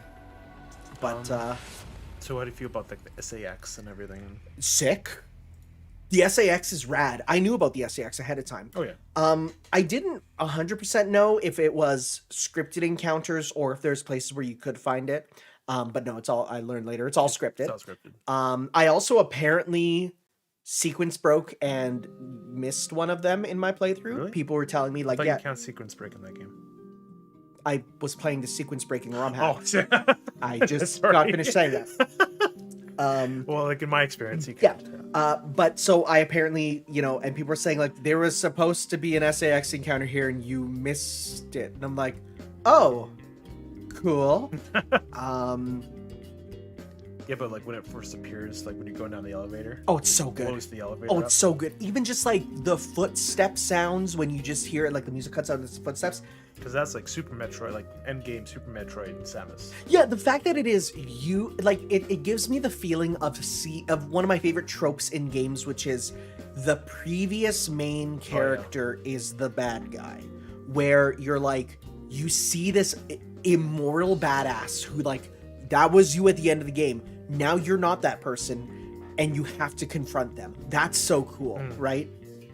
One thing that was a surprise I didn't know is when the line of, oh yeah, you got rid of one of the SAX. There's still 10 of them on the ship. Like, I was like, what? Oh, you didn't know that? No, I didn't know that. I didn't either, but like, I thought like you played it like a long time ago. When I say played, it's like a couple hours, right? Okay. And all my Metroid experiences were pretty much play for a couple hours, get stuck, stop. Fair enough. Right? Like that this was no exception. But that revealed there were like 10 of them on the ship. I'm like, oh my god. I was seriously first expecting it to be like what, because I didn't know the stuff from Samus Returns, the Chozo memories there. I didn't know about that. So when I saw the bird Chozo dude from the first cutscene from Dread, I was like, at the very beginning, the first cutscene where you lose your powers. Oh yeah. Yeah. When I saw that dude, I was like, Infusion? No, listen. When I saw him in the trailer for Dread, Yeah. that's before I played any Metroid games.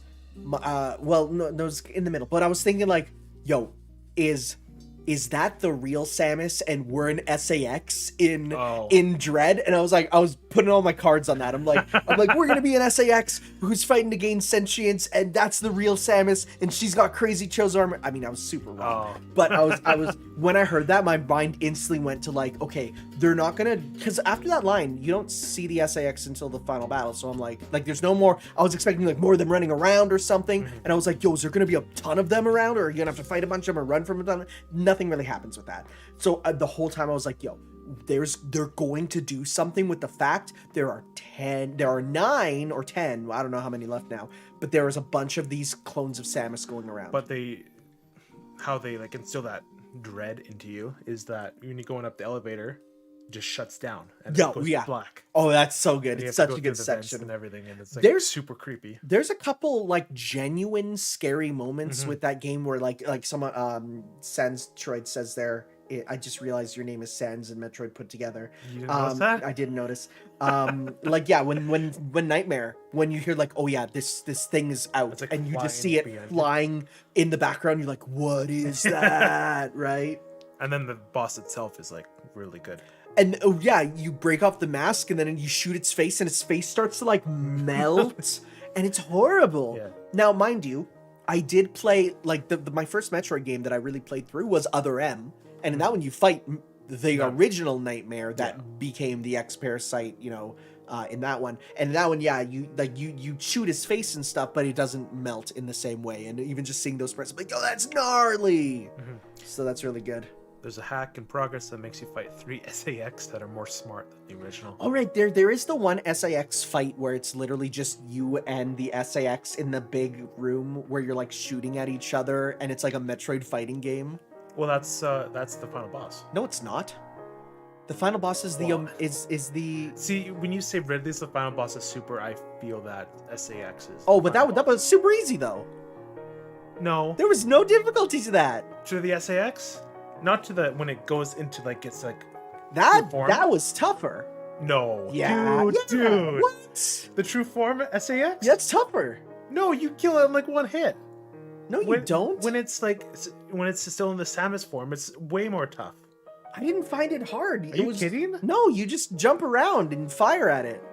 Yeah, but that's the thing. It's because the thing. Its AI was exploitable. If you jump in a certain way, it doesn't shoot you. So then you fire down, and then it fires at you and jump again. Yeah, the true form is like super weak. I still found it tougher than the fight with SAX, which I thought was rad, but not very hard. Huh. Yeah. Interesting. I didn't find it hard at all. But like, well, yeah. Okay, so I want to say this. Like, when I was playing through Fusion, and you fight like the creature from Metroid 2. Yeah. And then you go into Arachnus there, yeah. Yeah, Arachnus. And then you go into the biomes, and one of them is the SR388. Yeah. I'm playing through it and like fighting these like bosses and all that. It really felt like a greatest hits of the Metroid series. I could see that, yeah. Which is wild because it's only the 4th game, really. Yeah. So that's like a thought I had like super early on. Okay. And then the whole thing, like, I think the story in this game is like amazing. I love the fact that Samus does 80% of the story. She just listens to Adam until she finally says, "Yo, wait, stop." And it's like, oh, like it's not that she doesn't talk. It's that she only talks when it's needed. And that, when you see her text box pop up, you're like, whoa, right? And like, there's people that hate her monologues, but I like her monologuing on the elevators. I kind of wish every game had her monologuing on elevators. Yeah, yeah. Right? Because it gives you something to be like, what are your thoughts on the situation? I like that a lot. What, like, so your whole issue with like this being like a more handholdy Metroid I never said it's an issue. Okay, well, not your issue, but like you pointed that out. Yeah, it's very deliberate. It's a linear game, and that's on purpose because like the Federation is like starting to like really get corrupted, and like they're power hungry for like Oh, the Metroids and oh yeah, everything. yeah. And like you're told very specifically where to go, so you avoid like any secrets and then when you get into the Meridia part of the game, like the underwater section, Yeah. is when you're cut off from Adam for a long time, and then you start you get these power-ups that I love that. I love when you get to the point where you're starting to get all these power-ups and Adam's like, I didn't tell you to get that. Yeah. And she just whatever.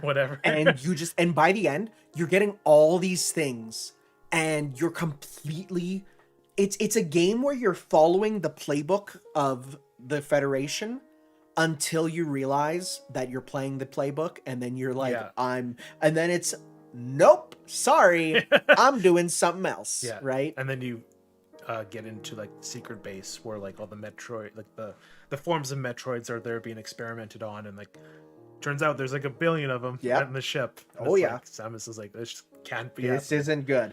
Yeah.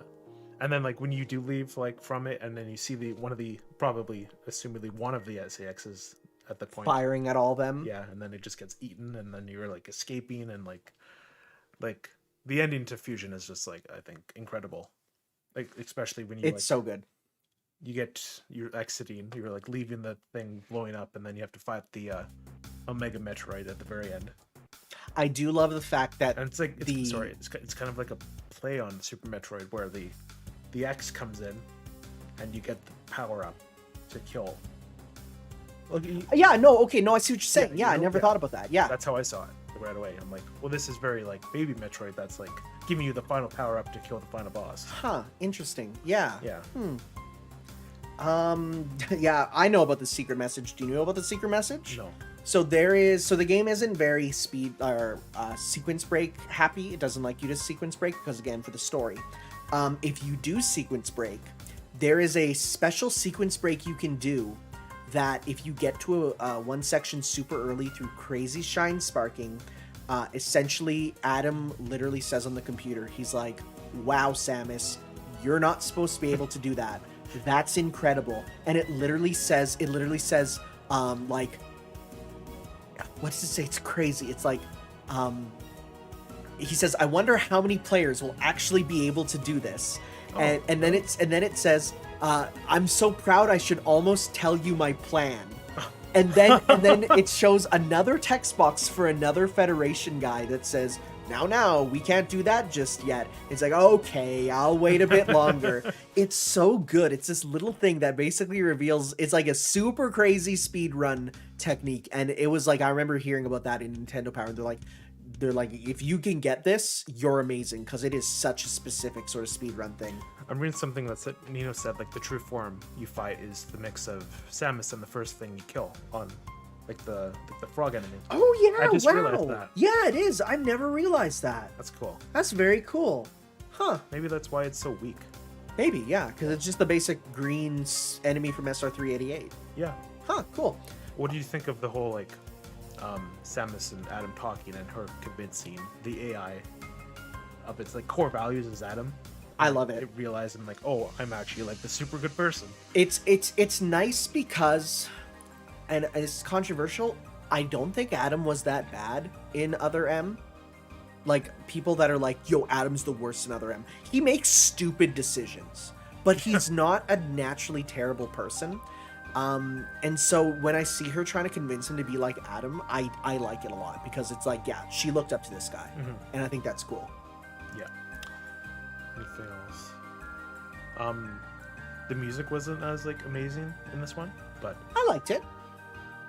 Okay, well, no, never mind. Like the whole like atmospheric ones were like going just like through the different sections of the game is just like really cool. It's great. Like the alert themes are really cool. They really stick with you. And all that. And that's where the ship on our stream here. I like the purple ship. I'm happy it's back. Yeah, I honestly think the one that looks like the big Samus head flying in the sky, I think that's a little cringe. Like, really? For real, I think it's really lame. I think this ship looks cool, right? I think it's just a much cooler. The whole opening scene where like she just crashes into this asteroid belt and loses the ship. Yeah, like right away. So cool. Yeah, I love it. Yeah, like, how do you feel about like it being like the whole game is artificial. And like, Oh, it's great. It's such a good subversion and of it like really the reminds you formula. too that like even if you're like in like a biome, it like reminds you that there's still like these like Yep. beams and I love that. I love it. I really like the setting, the characters. It's probably if we're talking about like my tier list of what I played, it's my second favorite behind Dread and Super Metroid ROM Hack. Tied, okay. right? Like it's my second favorite there just because I love what it goes for. The only problem is it's tough. I actually found it tougher than Dread. People are like, yo, Dread's this tough game.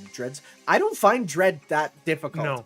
I found Fusion hard. Yeah. Fusion's a tough game. Like that spider boss. I was just about to bring that up. The spider boss is tough. And his name is Yakuza for some reason. Really? Yeah, I don't know why. It's like there's really difficult fights there. And the fact there's like a hard mode too, it's like, no, thank you. That's tough enough as is. I was going to say something I forgot though, but yeah, Oh no, what I was going to say is like before I played it, I was like in my mind like what I got from the zeitgeist is that like people didn't like really enjoy it because of its linearity, but like when I played it, I'm like, oh, this is a purpose. Oh yeah, it's all intentional. Yeah. I did want to again show off the. Don't open too many tabs. No, I'm gonna close it right after. The ending pictures, Yeah, because there's some interesting ones for this one. Was there ones for Super? No, you just got the suit off. So there were some interesting ones where you have young Samus with the Chozo, including, see, there's this fat one here, and then the tall one. Those are her parents from the manga, essentially. Those are the two that raised her. Okay. And so, like, again, you have these moments of, you know, Samus being, you know, young Samus with her parents. And do you know how the game determined in Japan what ending you got? When you went to this is so crazy. When you went to play the game, it asks you in Japan, do you want to play child mode or adult mode? And basically, child mode turned the writing into more child-friendly text because Japan has a different alphabets, right? It turned it into the more child-friendly one. It made the game a bit easier. Then adult mode was a bit more difficult, used more difficult language, right? But depending on if you chose child mode or adult mode, you would either get Samus as an adult in the ending or Samus as a child in the So ending. I had to play like 8 times to get out of it? Kind of, yeah. it was. I think that's actually pretty cool that, you know, they have this alternate mode that lets you, you know, be, you know, see young Samus in, again, in a design that 100% canonizes her, her Metroid manga. You know, this is all the Metroid manga stuff, which released around the same time. So again, I highly recommend you read that. I'm seeing Ridley. Like, what did you think of?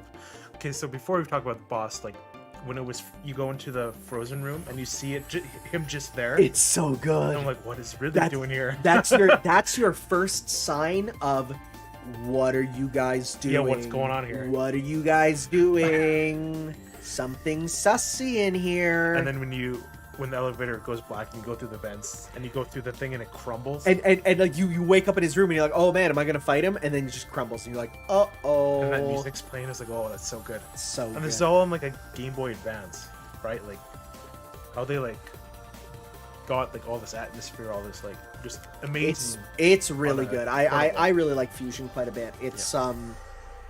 It's memorable for me. I think it really stands out among a lot of them there for its like even the stuff like the color palette. Like Fusion has like a distinct color palette in my eyes and a distinct sound, and I think that's all an important part of what makes it stand out. In my mind, there's just like the set pieces, not like set pieces like action, but like the moments in the game are so like they stand out so much to me. Yeah. Like in the water area and like talking to Adam and like the whole like SEX stuff and all that. Yeah. Or Nino says, I think when you enter that room, a big X flies away. Yeah, it does. Yeah. Or I like when you're going to like you're going to the one of the areas and Adam's like, there's this monster called the Ceres here. You have to be careful. It might be sleeping in this area, but you have to be careful. This thing's gonna kill you. And then you go and it's already eaten. Oh yeah, that's right. And you're like, oh no, oh, what's happening? It's I love the game. Oh, it's so Like good. even talking about, I'm like, oh, I want to go play it again. The X are rad. Yeah, I think the X are super cool. We'll get into that more. It's like the X are like kind of terrifying. The X are scary because like honestly, What? like Metroids were meant to be scary, but Metroids don't have the most important part of space horror to me, which is the ability to rapidly procreate. So that's what I was getting into. Like, the one boss you fight, it's like you learn that like, oh, they can like actually learn the memories and like they can actually like. Well, when you learn that, it's like all of a sudden this alert goes off, and you're like, why is the alert going off? And they're like, oh yeah, by the way, the X get the memories of the scientists, so they literally know where to walk, they know how to use the panels, they know how to enter the codes to start a nuclear meltdown. Like, that makes you go, oh, these aren't just blobs for a hive mind.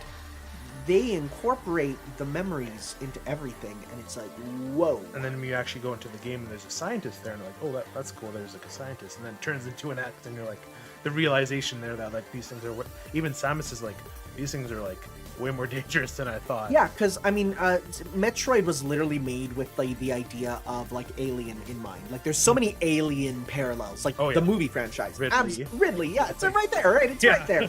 But the problem is that unlike the aliens in Alien, the Metroids don't have that ability to manifest infinitely. Right? Yeah. Metroids are there has to be a queen. They have to evolve over time. The queen lays eggs. It's natural. Yeah. So how do we fix this? Let's make the thing that the Metroids were meant to kill, which is the most terrifying thing ever, which is being possessed, infinitely respawning, horribly mutating. Like, that's what makes them cool. Mm-hmm. And the fact that Samus, with the DNA of the Metroid, she's just like, well, no, that's the beginning of fusion. Okay.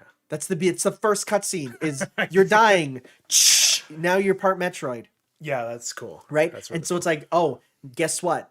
Not only can you absorb them, but now you gain their power. Mm-hmm. That's super cool, right? So yeah, like I think fusion sets up so much sick stuff. And that's why, and part of me was a little worried about Dread when they said like we're continuing from fusion, because I was like, can they continue from that? Fusion felt like it raised the stakes so much that I was really worried. I'm like, well, because then Samus is on the run from the Federation. Yeah. She crashes the ship into SR-3D8, destroying it. Just like, she like takes care of the X. Yep. It's done.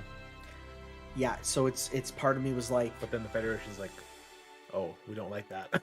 Oh yeah. You just completely ruined like our entire plan. Our plan there. No, so I was really worried about following up on that, because I was honestly expecting the X to not be brought up again. Mm-hmm. I felt like it was such a cool concept that when it was like, okay, we're making a new Metroid, it's gonna be like I don't want to say it, but I was expecting it to be like Pokemon X and Y, where it's like, hey, you know all that cool stuff we did in the last game with Black 2 and White 2? Yeah, forget all that. We're gonna remake the first game again, because we know that's what people like. And I was seriously expecting it to just be like, just a basic like, oh, Mother Brain's back. Oh yeah. We're gonna go kill Ridley and Kraid. It's gonna be the same game but in HD. Because it was such a long break. Because it's such a long break. I was expecting it to be a reset to 0, not okay. Actually, here's the sequel. And that's where I was like, yo, okay. I think that's why Samus Returns is so important, is because they got like... They got that out of the way. Okay, this is Samus, this is what she does, blah, blah, blah, and now we can actually like tell a story here.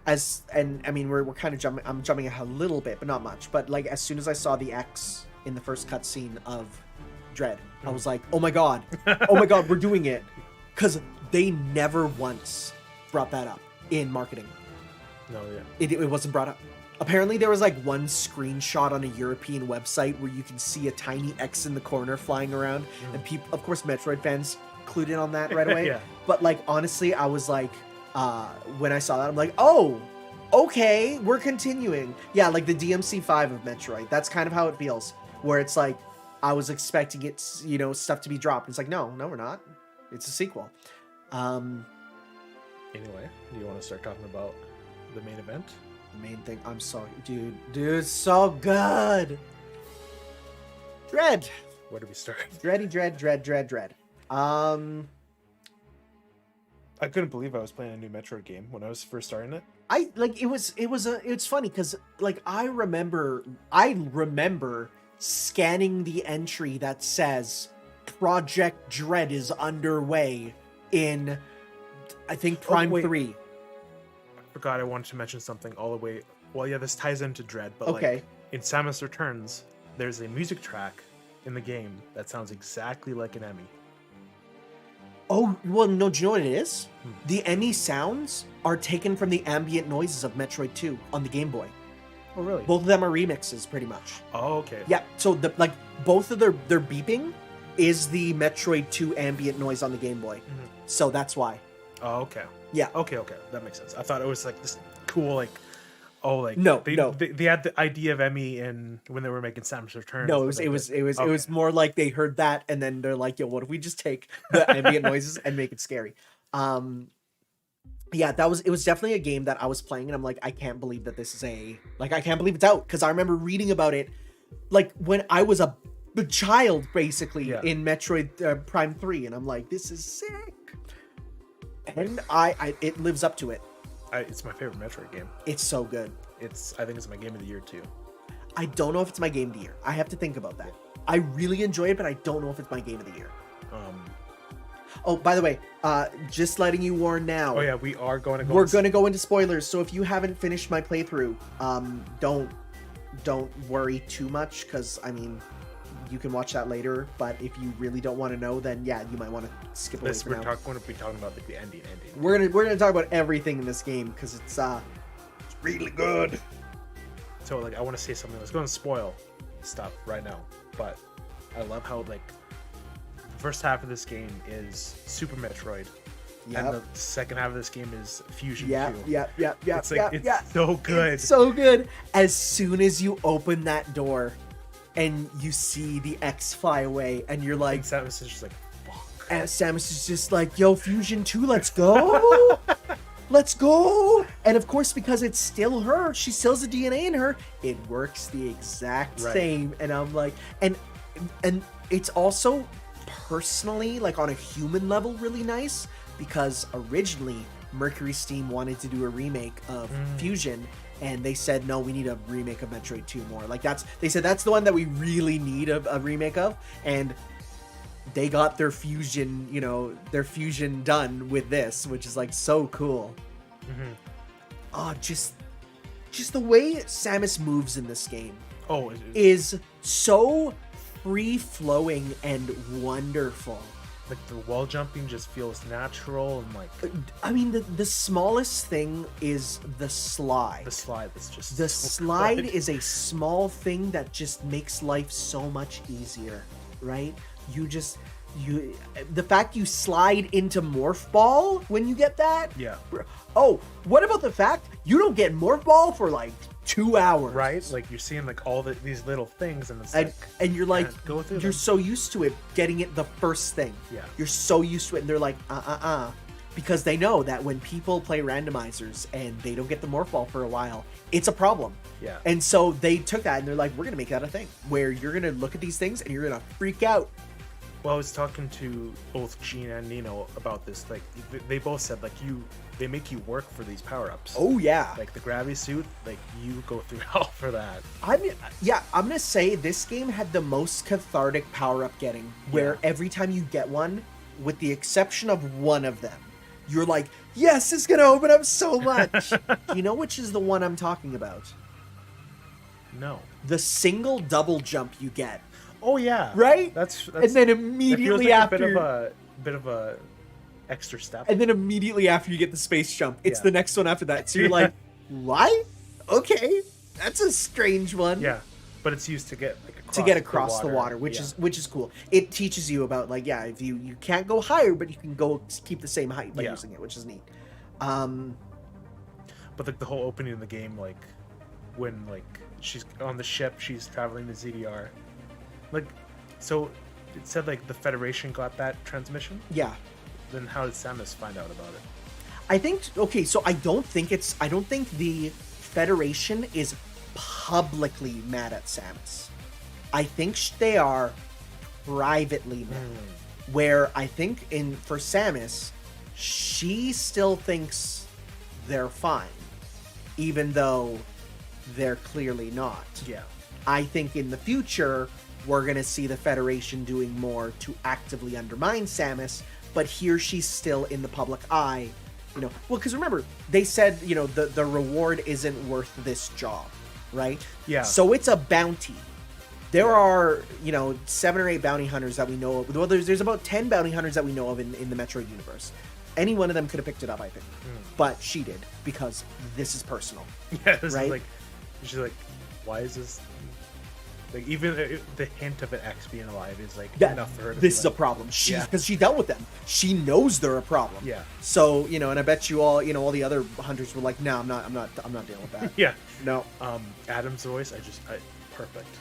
It's so good because it is the perfect inhuman thing, and it's just for him. It's crazy to hear him, like the voice, his voice after fusion. Do you know what I mean? Yep. But did you know that both the ship AI, which you only hear at the beginning, and Adam's voice are literally just public text-to-speech programs you can use? Oh, really? Yeah. The ship's voice is literally Siri.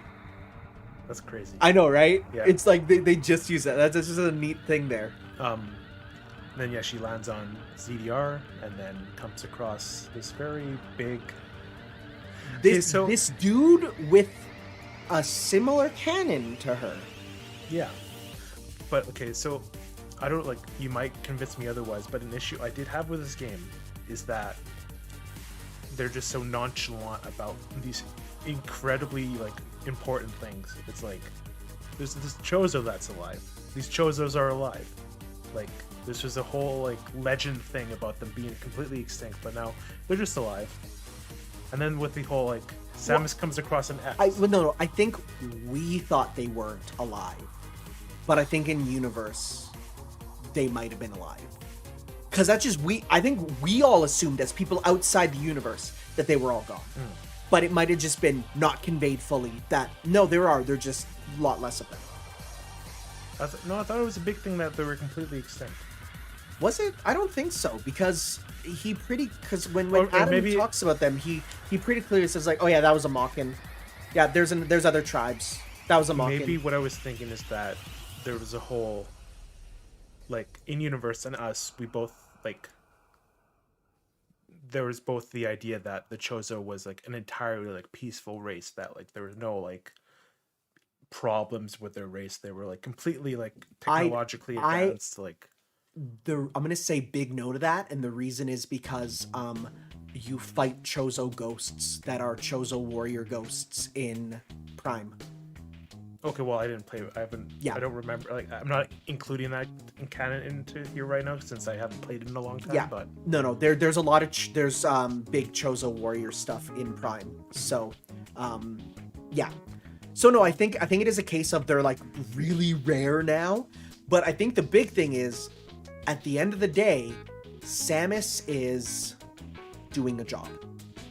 I'm sure she's monologuing in her head, it could be that we've seen a lot of Chozo Annihilated stuff, but there hasn't been much of them alive, but to really bring that up. But I think Samus probably was thinking about that, but at the end of the day, she's not a talker. She's not she's not someone to dwell on it. She's there to do a job, right? Yeah. Okay, there's a Chozo here. Yeah, there's also X. That's the bigger problem. Yeah. Right? Then she comes across this big Chozo with the beam. Yeah. Who does every move you do in the boss fight with him in that cutscene, which is rad. Oh, I have to watch it. Oh yeah, it's all there. It's cool. Then she loses all of her. That whole sequence, just the memory goes away. Yep.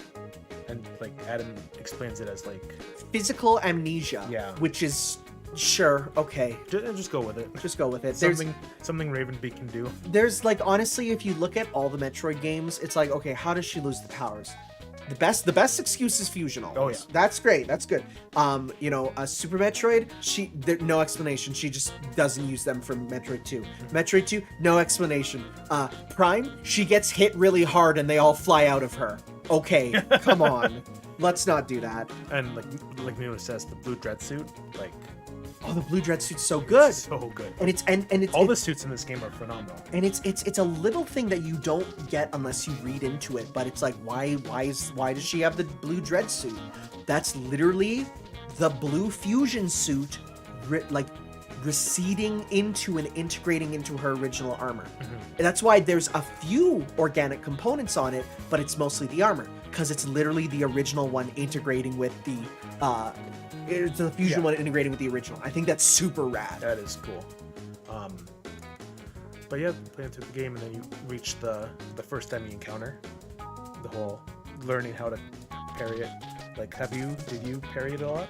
Which one? The enemies? By the end, I was doing it, I'd say about 30% of the time, which is pretty good. But it's still like a real challenge. Oh yeah, it's hard.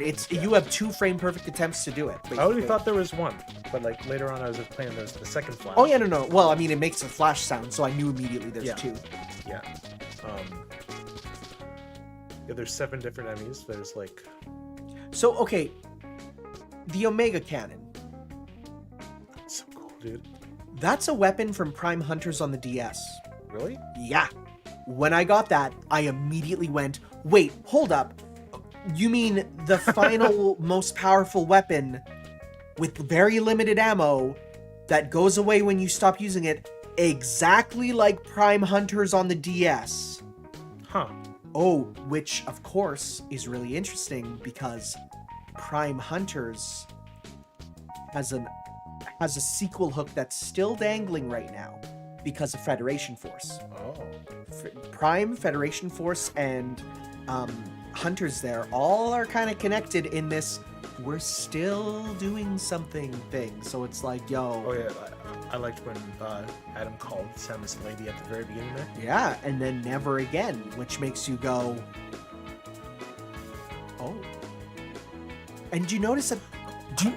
Wait a minute. Do you also notice that through most of the game, he's going, yo, that Ravenbeak is kind of cool though. You'll never beat him. Yo, that Ravenbeak. Dude, it was him the whole time. It was him the whole time. You didn't know that? It was Ravenbeak as soon as you get down. As soon as I thought it was just at the very end. No, God, no. It's the whole game. Oh my God. That's why he always calls her Samus Aran. Not Samus, not Lady. Because remember, Chozo names are 2 names always. Oh my God. I didn't realize that. Yeah, dude, it's so good. Oh shit. Yeah. Because for Chozo, their names are always Gray Voice, Old Bird, Samus Aran. So the Chozo, of course, you don't call him Raven. He's Ravenbeak. He always calls her Samus Aran. But real Adam instantly recognized her when she gets back into the ship at the end. Yeah. She's like, oh yeah. He's like, oh, you have Metroid powers. Which is weird. I guess, yeah, I might have just We'll get to that because the whole ending's a big thing too. Oh yeah, we'll talk about that. But no. I think I saw someone point out that no, it was Ravenbeak the whole time. Because so it's just a fusion sequence. Oh yeah. Yes. Wow. I never realized. I like at the very end when like Samus realizes she shoots it and it's Ravenbeak. Yeah. Oh man, so good. Okay, but we're jumping ahead. The enemies, like the whole. How did you feel about the enemies being restricted to like their zones and? Oh, great. It was contextually fine, but like. Oh no, I think it's great because the relief you feel when you exit one is so good. When you get out, it's so great. When it's like when it's chasing you but doesn't know you're there. And you're just like getting out of there. You gotta just leave. Yeah, I think the mechanics for them are perfect, and it's interesting because I saw someone say I don't like the Emmys because of the fact that if I get touched, I lose and it's instantly over and I feel like I wasted my time. And someone quote retweeted that and said, here's the thing, every single Emmy teaches you a technique to get away from it and explore better. So first Emmy teaches you parry. Second Emmy teaches you, hey, slide through stuff. It can't get through that very quickly. You know, Yeah. third. Well, I don't know the numbers of them, but it's like there's the one Emmy. It's like, oh, water is slow. You know, it's not slow. Using the grapple beam to pull yourself onto platforms to move around quickly. Yeah. Right. Each one teaches you important gameplay techniques that literally makes you go, oh, even if I'm not realizing it, these guys are teaching me to be better, right? Which God, that purple one is such a bitch. until you realize, oh, you can pull yourself around. It's so much easier. Or the purple one is the one that detects you wherever you are in the area. Yeah, that's fine though. Yeah. Well, once you learn that, it's fine. I found, but Or the one that has like the beam that goes through so wounds. oh yeah. Here's the thing though. It almost makes you wonder if the Emmys being there and being activated was on purpose to get Samus stronger. Okay. Because like you don't like learn what the enemies are there for until like Adam tells you like Yep. they're there to extract your Metroid DNA because like you're the last Metroid in Yep. the universe. But remember, so here's what I'm mostly referring to. They get shut down by Grey Voice, right? Grey Voice shuts them down. You mean Quiet Rope? Quiet Rope? His name is Quiet Rope. No, Who's Grey Voice then? I have no idea who you're talking about. Yeah, Quiet Robe. It was Quiet Robe there. Yeah. Quiet Robe shuts them down until Quiet Robe gets X'd up and Quiet Robe puts them back on. Yeah. Later on, Quiet Robe as an X parasite is what saves you. So why did he turn them back on? Was it because he knew What that was it? Wasn't that just an X? that was X as the Quiet Robe? Yeah, but that wasn't a good Quiet Rope. That wasn't a good guy Quiet Rope. So then why did that X help Samus? Well, maybe because it realized Samus No, was like, but here's the thing. Okay, the end of the game makes you question, wait, are the X actually intelligent? They're not mindless creatures, right? Did Quiet Robe X reactivate the Emmy to give Samus the power to defeat Ravenbeak? oh, that's an interesting point. Because which Hemi do you fight after they get reactivated? All of them, the rest of them. Yeah, but which one specifically? Ice Beam. Yeah, Ice Beam, because you see the Ice Beam one frozen in the background. they're ice missiles. Not... Ice Missile, yeah. Yeah. So it really makes me think personally that the X, because what would be worse than the X than an army of Samus Aran, which are the DNA of Metroids, which are the predators of the X. So doesn't it make sense that Quiet Robe with the X parasite reactivated the Emmy so that Samus can get the powers to save the day? Right? Well, Ravenbeak was just using the X to bait Samus into like going. The X were just a bait. It's not part of its plan at all. But if his plan was to get the X released onto the planet too, right? That's what. Like even Adam says that. Like, oh, wasn't this Ravenbeak's plan to like release the X everywhere? I guess, yeah, on the planet there. Well, because he would have been. I don't know actually. But would he would have known too that like Samus can absorb them. Yeah, he would have. I actually don't know if Ravenbeak knew that at the time.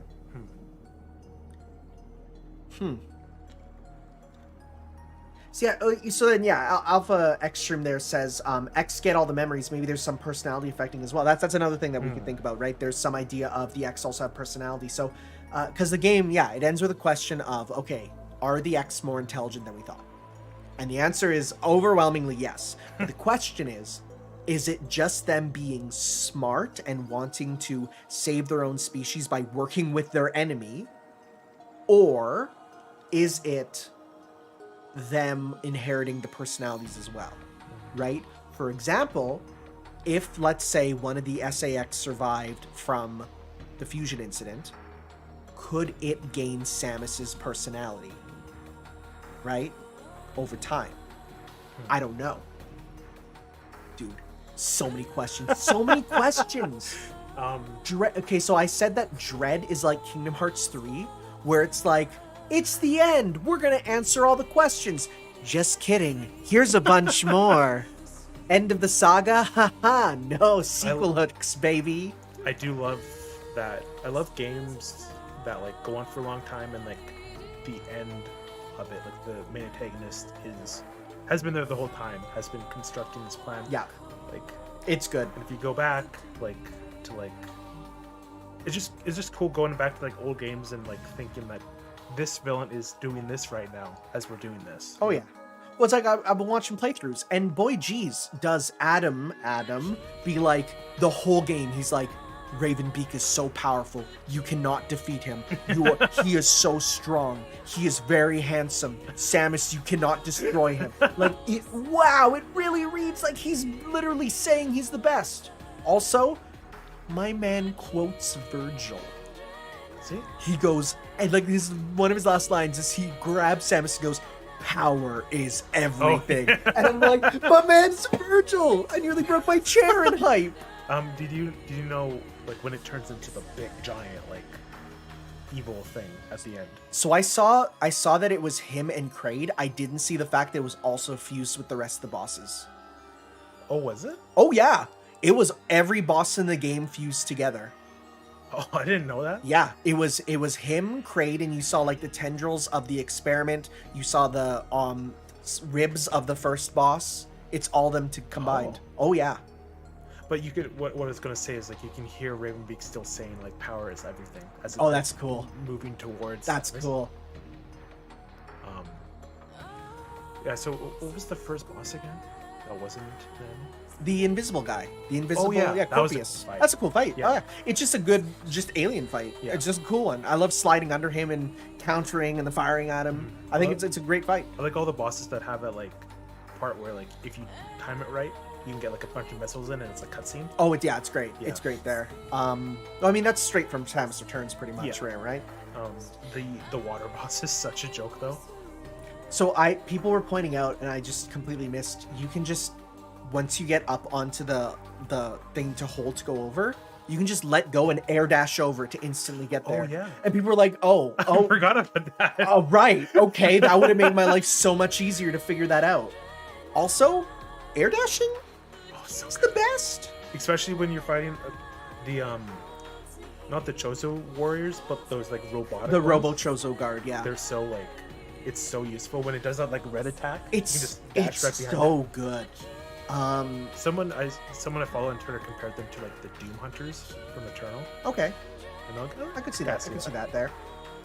Shout outs to the fact that when you fight Ravenbeak, he uses the Samus Returns Aeon powers. Really? All of them. When he's invincible, that's Oh, lightning yeah. shield. When he's shooting the crazy, that's beam burst. Holy shit! Yeah, he uses the powers. Wow. He even phase shifts, and then that's when he goes and warps around.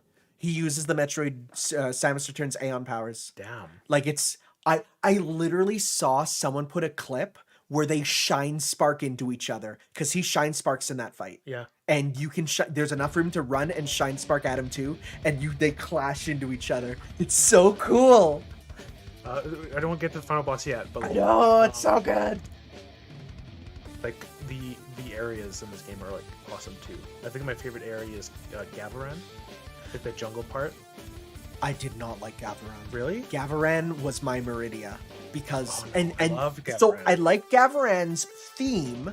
I hated Gavaran's layout because like the last little area where like you're Screw attack and everything. well no like there's like that little area where you shoot down the box, and once Oh, you shoot yeah. that down, you're locked. Yeah. And it's like, oh, sorry, do you want to get back to another area? You have to go all the way around. And I hated that. So how do you feel about like the way that how this game is linear but like also open? Oh, I mean, it's great. Like when you I go- think it's the perfect mix. yeah, like I you go think to a it's part and like, great. you're locked in there, but it's not like you don't see it on your first playthrough. It's just like, okay, well, I'm obviously not in the right spot if I can't go this way. Yeah. So you just try every other way until you find it. I think But it's it doesn't feel like claustrophobic, you know? no, I think it's a really, really great one. Now, the only thing that was kind of crazy about it for me in terms of the actual kind of format of the game is the fact that you'll go through a whole area and you'll be like, oh, I probably have to find this item, and then you walk out and you find the train to the next area and you're like, oh, I guess not.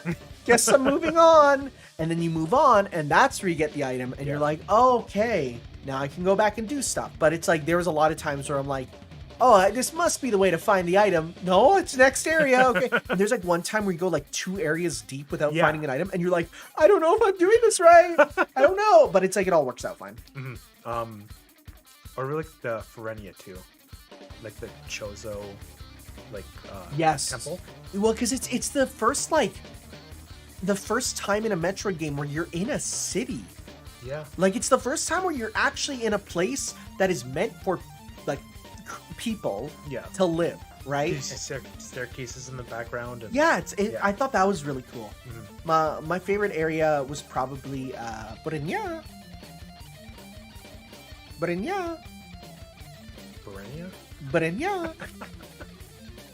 really like the water area? I actually really liked it. Interesting. Because the stormy seas. That's cool. The fact that you go down into the water and you just see like this abyssal depths with like the creatures flying in the water. I thought that was super cool. Mm-hmm. Like, it when you're like descending deep into the water, it gave me like a little bit of like, ooh, I'm a little creeped out. Like, how deep am I gonna go? Like, I love that. I love that area. This game's version of Norfair Kataris was cool. It was okay. I definitely found both the fact that both Kataris and Artaria being like fiery based and really early in the game, I was like, man, I kind of like those areas being like the end. I like but that's the thing. This is the only Metroid game where it's not start at your ship, get to the bottom. It's no, you're down there. You need to get up.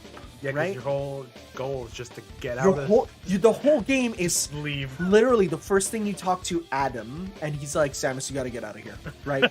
And I mean, like, yeah, that was actually Raven Beak, but like the first thing you're told is, Samus, this has gone wrong. Get out of here. You're way out of your depth right now. Of course. Why did he want her to get out? Well, that's where he's located, so he could take her, and God, it's so good. The whole, like, aiming, like, being in place and aiming still felt really natural. Oh, yeah, it's great. Even if you, like, stopped and... Yep, no, that's all good. Being able to do the running counter, fix the issues with all that stuff, it's so good. Yeah. I like the fact that certain enemies, you can absolutely counter them before the flash. Yeah. Like, it's oh no, they're vulnerable right now. Get them, right? I love that. Mm-hmm. I found all the bosses were just super fun to just learn the patterns. So I love the storytelling when you go into, I think it's Dairon, and you see the giant monster like being like worked on. Yeah. And then you go through it again and it's gone. It's gone. And with the X-Parasite, I'm like, oh, this is exactly like what the Ridley thing happened. Yep. And then you capture it in Kataris. Same thing with when you find the you see the first boss there. You see him kind of cloaked in the background, and you're and you're like, what is that? What was that? And then it moves, and you're like, oh, okay. And you see it again when you go up the vertical part. You see it like crawling into the hole. And I didn't see that. Yeah. Oh, that's cool. Oh, it's so good. What other bosses were there? How did you like Flappy Bird? Flappy Bird. When the experiment boss shoots the lasers and you have to... yeah. It's literally Flappy Bird. Yeah. So do you know what's crazy that I learned? During that fight, during that section, you can use a speed booster, store a shine spark, and when he's vulnerable again, use that to instantly kill him. Really? Yep. Yep, right? Oh. Right?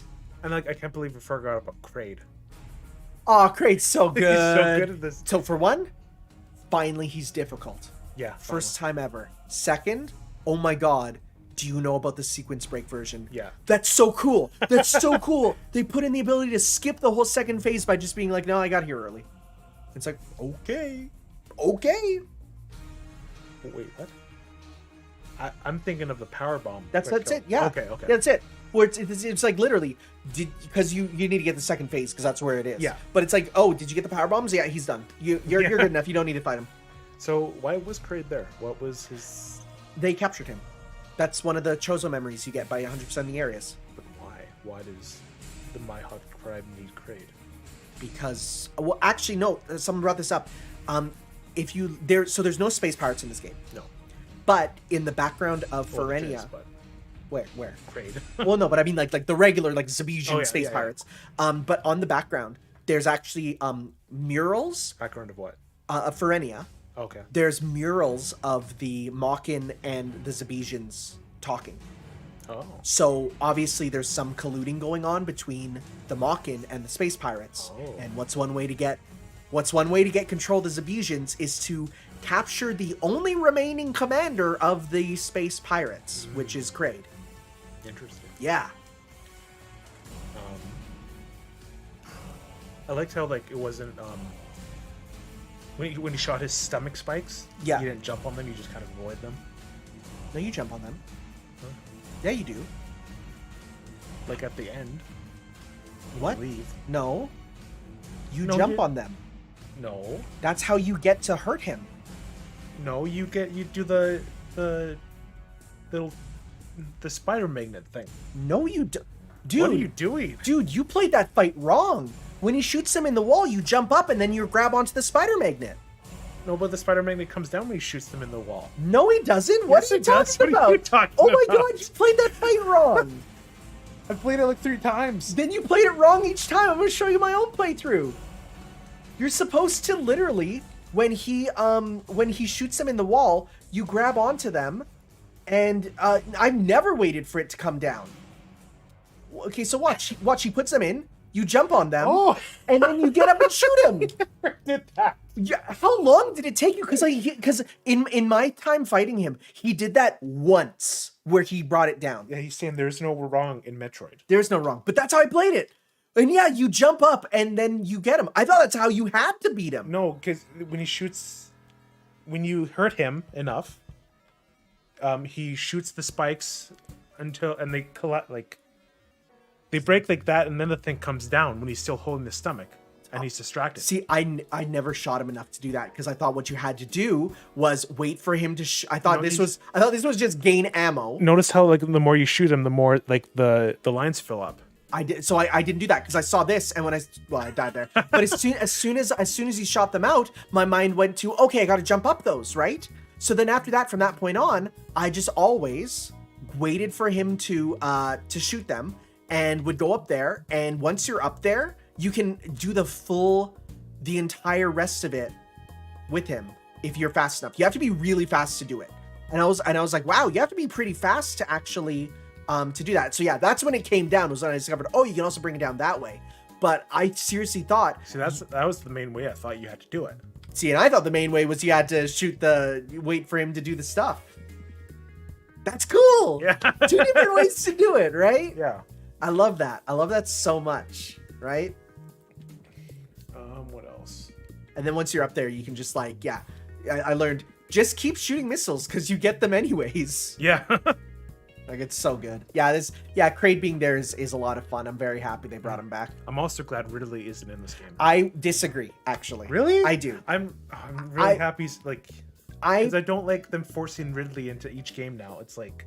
I don't know. It feels to me like Ridley, I mean, Ridley is Samus's literal birth rival because of like one of Samus's first memories as a child is seeing Ridley eating her parents and Ridley going, yum, yum, yum, they're inside me, and now I'm gonna kill you, meaning your parents are gonna kill you. And Samus is like 3 years old, and she's like, that's fucked up.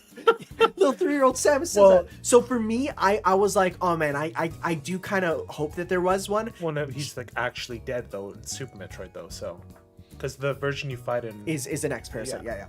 I don't know. I feel like there could have been some, you know, all I would have needed is just one small reference to him. That's it. Just one small thing. Because it just feels to me like he's such an important character for Samus personally. Like, you know what I would have wanted? I would have wanted, as Samus is flying her ship away, there's like another one of the clone Ridleys from Other M, and she just shoots it and kills it right there. Immediately. Like, just something to show that, like, he's back. Like, I just don't need Ridley. Like, he's old news now.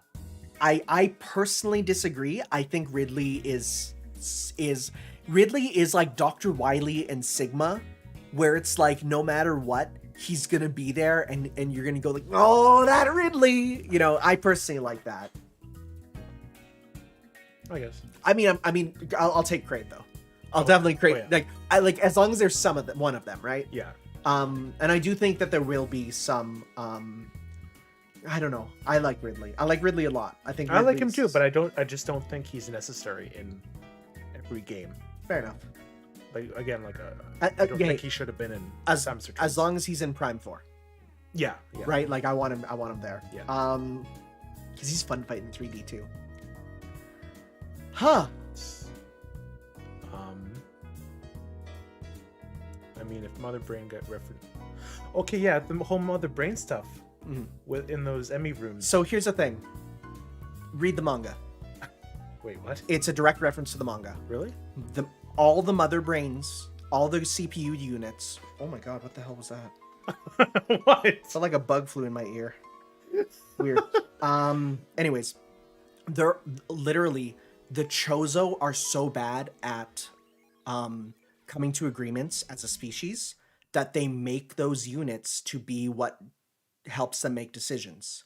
So the fact that on this Makin settlement there are a warlike Chozo tribe, the fact that there are the central units, which are what Mother Brain is, it's because they need a device around all the time that basically says, "Hey, I'll fix your argument for you." Yeah, it's a direct thing for the manga because the manga explains. But how did they control the Emmys? Because they're control units. They in their areas, they are all knowing, all thinking. They control the whole area, right? They have control over all the technology. So that's cool. That like Mother Brain is kind of still technically. Well, there's tons. Well, Mother Brain was one. Yeah, they're all the space pirates control units, and there's also another game where they appear. Which is one that you haven't played. Is it like a Prime game? It is. Okay. They are very important in Prime. Okay. Yeah. Anything other than the final boss? I'm just trying to think. Oh, shout out to the fact that Samus's one line in this game is in Oh my Chozo. god, it's so good. It's so that good. Scene is so good. I'm like, when it was playing, like all this lore just being dropped, I'm like, oh my god. Yeah. Huge lore, and not only huge lore, but like double down confirmation. And do you know what someone said? I saw someone else say like, what if the reason Samus is so quiet all the time is because she's not good at space English, and she doesn't. She has to think about it. But when someone speaks to her in Chozo, that's what she grew up with. That's her language. That's her people, right? So immediately she trusts the Chozo there because she's speaking the language, right? I love that, right? That idea that like one line she says like, "I'll finish this once and for all." Music starts. So good. Like we're in the end game. And that's her only line, and it's all you need. Yeah. All those articles saying, Nintendo, Samus doesn't have to be a robot. It's like, shut up. It's so good. That one line has more story and more character than in so much else, right? So good. Because, like, yeah, just Ravenbeak is like, okay, so like Ravenbeak, we're going into it now. Like, I can't believe they dropped the "I am your father" in this game. Okay. The only thing is, I'm seeing people not understand. Because again, they didn't read the manga. They don't get. They don't get how he's the father. Do you know why he's a father? He wasn't there to raise Samus. Okay. So like, what about the Ridley eating Ravenbeak? Did that just not happen? What? No? What? No. Ridley ate Samus's human parents. Oh, okay. Yeah, Ridley ate Samus's human parents. No. So this is the thing. People didn't read the manga, and it makes me so mad because what happens is once Samus was in the fight with the, once Samus's whole family of humans were killed by the space pirates. She was adopted by the Chozo, but to live on the planet, she needed a Chozo blood transfusion. And the two Chozo who donated their blood were Old Bird, who was... Just wait. Was it Quiet Robe? Quiet Robe, yeah. No, it wasn't. Wasn't it... Was it Quiet Robe? I don't think it was actually Quiet Robe. Metroid... Samus... Let's finish this immediately, blood guys, to Chozo Robot. transfusion. Because she got the blood transfusion. Frick, that's not what I want. Because, okay, let's just go... it wasn't Quiet Robe. It was Old Bird, and... Okay. Yeah, the Chozo DNA was... Well, right here. Later given it... Toha Gribe from Grey Voice. Or it was Grey Voice. Okay. Who's Grey Voice? So that's the thing. Grey Voice is from the manga. And Grey Voice appears in the cutscene too. Right? Yeah, there he is. There's Old Bird and Grey Voice. Grey Voice is right there. Quiet Bird's or Old Bird's right there. Right? Okay. So they appear there. No, it was Quiet Robe was the one who helped do it, but it wasn't his DNA. The DNA was Grey Voice, and now we learn it was Ravenbeak, right? So that's sick. And so that when they say I was your father, people are like, what? That doesn't make any sense. It's like, yeah, what if you... Sorry. It drives me nuts that people are like, self-proclaimed Metroid fan hasn't even read the manga, which is like there's so much backstory and lore in that I'm like, I'm amazed it hasn't been included in a game. Like, when they were advertising Dread, they were using stills from the manga to talk about Samus's backstory. And I was like, yo, manga references! Okay, yeah, we're going to back ahead, like, when, in, like, the last area of the game, before the ship, what is it called? Hanubia, yeah. When you're, when you fight the Emmy, and then you... Well, so you're going to the Emmy room and you're like, all right, where's this Emmy? And all of a sudden you see the powerbomb explosion. You're like, oh no! And he comes up to you, and Samus does a shining finger, that's the glowing hand. It's called Shining Finger, and it's from Gundam. And you're like, oh yes! And then it absorbs the energy. Yeah, and it's funny because I was reading online that there was someone who made a Metroid-like fan comic that basically said Nintendo's never going to make Metroid 5, so I will. And they literally wrote in, Samus will use her right arm like a Metroid's mouth to absorb the DNA to absorb the energy. Yeah. And by God, were they right, you know? And then I love when it cut to Ravenbeak in the ship. Yeah. He's probably... Do you think he was like shocked? He was like wasn't expecting that to happen. No, to Samus? no, he knew. He knew. Okay, this is going according to plan. Because remember, he said like you would have awakened earlier if not for this stuff. Yeah. So like he's absolutely working towards it, and the reason is he wants to create the army, so he wants to get her as powerful as possible, right? It's so good. Yeah. So then. The whole thing going up she sits down in the seat and just it looks like because of the way that like the light is flying past her, it literally looks like she's watching football on TV. Like she looks like she's just sitting back and watching the TV and the lights are flashing. Then like the speaking to Adam, and then it's just talking, and then it starts like what was it saying that gave it away? I shouldn't have let you live in our first encounter. Yeah, I'm like what? And then it cuts. Oh, Samus is so badass in this game.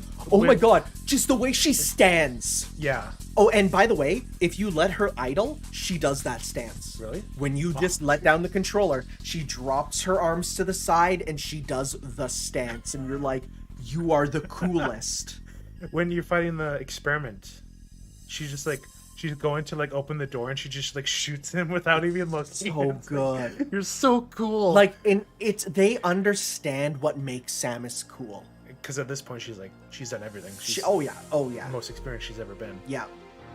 Yeah, but shoots the Adam AI thing, and then it's Ravenbeak standing there, and like, I don't remember his monologue too much, because like I only watched the cutscenes like the first time because I've been like speed running. Yeah. Yeah, I don't remember him saying, like, just the big thing is he drops the "I'm your father," and then he basically just waxes on about, "I'm going to use you to raise an army of Metroids, and I will control them in the universe." And Samus doesn't accept that. No, and then that final boss. Oh my god, each part of it is so good. So did you understand what was going on in that first phase? God, no. Me neither. I was doing so much. I thought like the color changing was I something. thought the color changing. I'm like, am I supposed to like match the color of what opens doors to what I do? So I'm like, okay, he's green. Super missile, but ice missile. Right? So I'm like trying to figure it out, and then I realized, oh wait, you can do things to get him to do a thing that you can counter. Yeah. And so I'm like, okay. And then it's like, okay, 3 counters. That's phase 1. Yeah. Just get 3 counters. Like when he does like the screen wipe, you have to go into the ball. I instinctively balled the first time. Okay. And I'm like, yes, I got it. I love his attack where he fires the laser upward and it does the lasers down and the only safe areas around him. And then immediately he tries to melee you. Yeah. And I love that. It's so smart and so good. And it's like, and it's a little scary until you realize, oh, just jump and air dash. Yeah. Air dashing is so important in that fight. Oh, it is. Then the second one when he like grows the wings. Which is so cool. Yeah. Right? Like the Chozo wings. The Chozo wings there. And then when it goes into phase 3, he has the 1 wing. So when it's on 1 wing, I'm Sephiroth. I was like, oh my god, it's Sephiroth. And then he looks at it and just rips it off. And you're like, oh my god, you're cool too. Yeah. You're like super cool. And then phase 3 with like the sun, he like summons. Yeah, and it's like he has a sun, and you're just surviving. Go back to the phase 2, like when he does like the firing. That's like hard to like avoid because you have to space jump in a way that's not hitting either the ceiling or him or the wall. You need to like avoid him perfectly, which that's tough to avoid there. And I found him very fair. I found him to be a very fair fight. It's tough, but he's absolutely fair. None of his attacks feel bullcrap to avoid, right? Yeah. Everything that he does has a direct answer to it. But it's so difficult when it's like the sunbeams and then he's shooting like the giant cannon. Yeah, that's the toughest when he combines them there for sure. But it's still doable. And it's helped by the fact that every time you counter him, you get health back. Yeah. Like that's definitely like such a helpful thing. Oh, also the fact that even when he's going nuts, if you just hold the missile button, you'll lock onto him. What do you mean? Storm missiles, dude. Oh yeah, when like the black hole he shoots at you, you have to make sure you get that right away. Or you're done. But like even when you're like flying around him and avoiding attacks, if you just hold the storm missile button, you'll charge up and you'll get him, which is like so nice. Oh, those storm missiles were so nice against the. Okay, we didn't talk about the Chozo warrior fights. Okay, do you want to know the craziest part? They're a Castlevania reference. Really? Yeah, dude. Check this out. I have to pull up our Discord because it was on our Discord there. But do you remember, you played Super Castlevania 4, right? Yeah. Okay, I'm going to show you this and you're going to go, oh my god, it absolutely is. Because of course, Castlevania's made a ton of references to Metroid. I mean, they're Metroidvania. Of course they're going to like, But this, I think, the first time that Metroid has then referenced Castlevania. Check this out. Oh, dude. Right? it's the Slobon or Gabora or whatever his name was from Super Castlevania. He fights almost the same. And like you got the beak, you got the spear, you got the same moves. It's so cool. Or the first fight when it's like just lying there and then it comes alive and like fights you. And then it turns into an X version. And I'm like, oh my god. It's so good. Those fights are so fun. They're fun. They're fun fights. I'd say they're pretty easy too, once you know what to do. Yeah. Like they're definitely one that like as soon as I sort of figured out what to do, I stopped having an issue with them. You know the best way to like kill these bosses and Ravenbeak? Just mash the hell out of the regular power because it's more powerful than missiles. I did not do that. Yeah. Instead, all I would do is literally I would charge up 3 missiles, and every time there was 3 storm missiles, and every time there was a moment where they're standing still, use it. So for me, that's how I did it instead. Yeah, if you spam this plasma beam, it rips through their health. Ah, didn't know that. Yeah. Oh, so and good. Ravenbeaks as well. Nice. So But good. back to Ravenbeak. Like after you kill him, he's like killing Samus, and then she's like trying to reach him so he can absorb him. Yeah. And then like the Metroid DNA like unlocks more. Yeah. And then she just starts screaming. Yeah, and that's her only other line is Yeah. just a primal scream as she's turned into Metroid. Oh god. I was like, what is going So on? now when you point at Samus and you can go, that's Metroid. Yeah. You're not Can wrong. Metroid crawl? Metroid can crawl. Yeah. Metroid can slide at least. Yeah. Oh, frick. Oh god, that suit is so wild. That suit is very Dark Samus too. Bring it up. The design of the suit is very Dark Samus in its look. Yeah. Dark Samus mixed with a Devil Joe from Monster Hunter. Okay. Yeah. I love her gun having the 4 teeth on it. I love that. Oh, I didn't even notice that. Oh detail. yeah. Oh, it's Oh, there. that's so cool. The suit is so cool. Interestingly, your Aeon powers are disabled with it. And that's Probably because you're more biological than maybe, yeah. technical. Yep. Shout outs to the fact that her final smash is now in a game. Oh yeah. Yeah, she fires the zero laser essentially at, the crazy X version of Ravenbeak there. God, that was like, well, when it was first crawling towards you, I'm like, boom, boom, boom, boom. I was like, what am I supposed to do here? Oh God! And then you just hold it and you power it up. I was expecting it to be a final, like Omega Cannon style one where you have to charge it and then.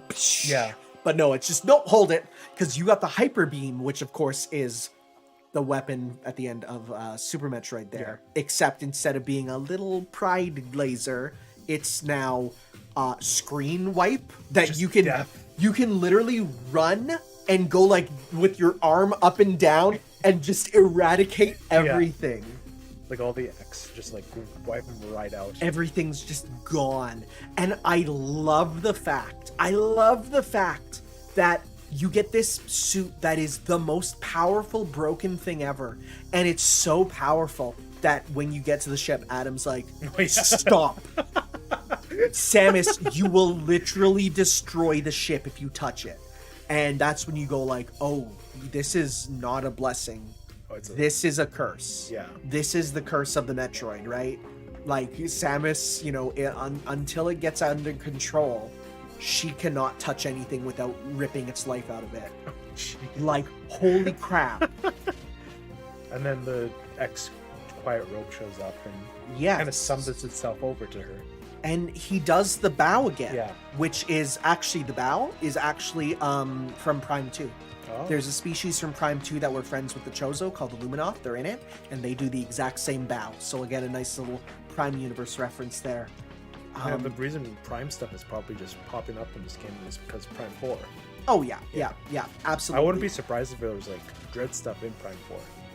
So that's the thing. To it. Honestly, so Prime 1 to 3 tells a story that ends. The Metroid Prime 3 ends such a saga.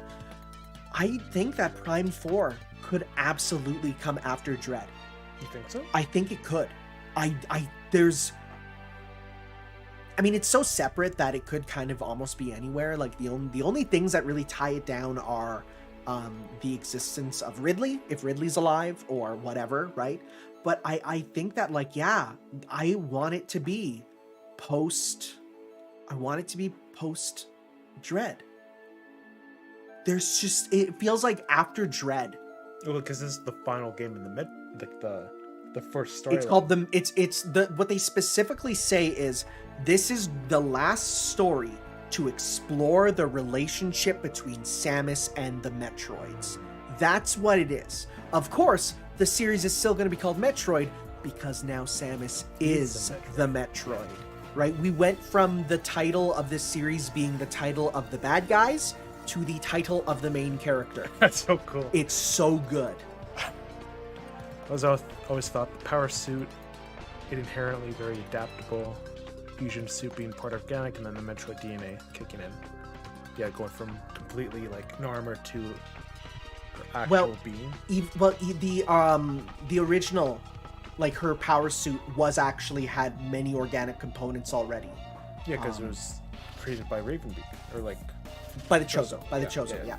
No, it's absolutely been like it's been already very biological, despite not looking so. And now this is going kind of all the way with that. I mean, the question is, of course, like, what does she look like under there, right? Oh yeah, now. I mean, we like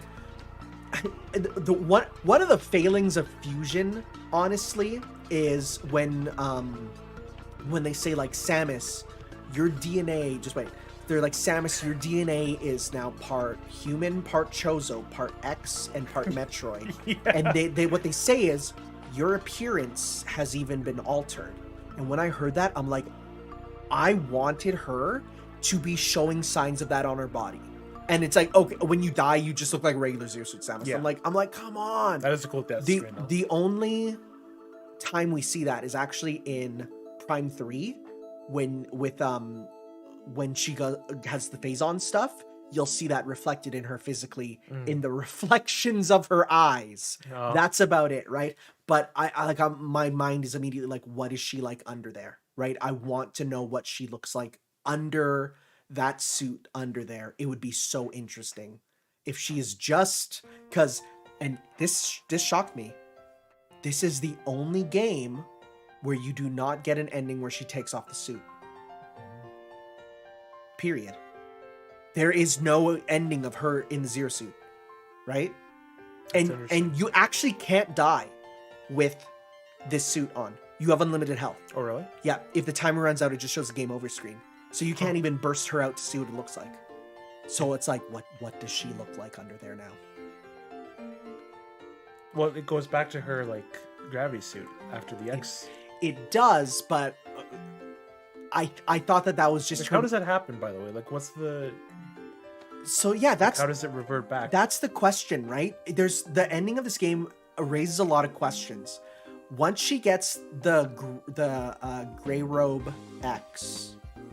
Gray robe. I'm sorry, I keep forgetting. Quiet robe. Quiet robe, right? Quiet robe. Once the quiet robe X goes into her, it quells it, I think. Yeah. So is that the Chozo DNA or is that the X DNA? So is that her suit being like? Because Quiet Robe is Toa, and Toa are the Chozo that control Metroids. Oh, or halted her Metroid awakening. Yeah, okay, that. Yeah, it was the Chozo DNA. Yeah, okay, that makes sense. So the DNA that stopped. Okay, so it literally just like stopped the mutation from continuing, basically. Okay. Interesting. Okay, that makes sense. But it's still there. It's still there. Yeah. Oh no, that's why I'm like, come Metroid 6, we're gonna absolutely see this more. Oh yeah. Like, this isn't gone. This is now going to be a big thing, right?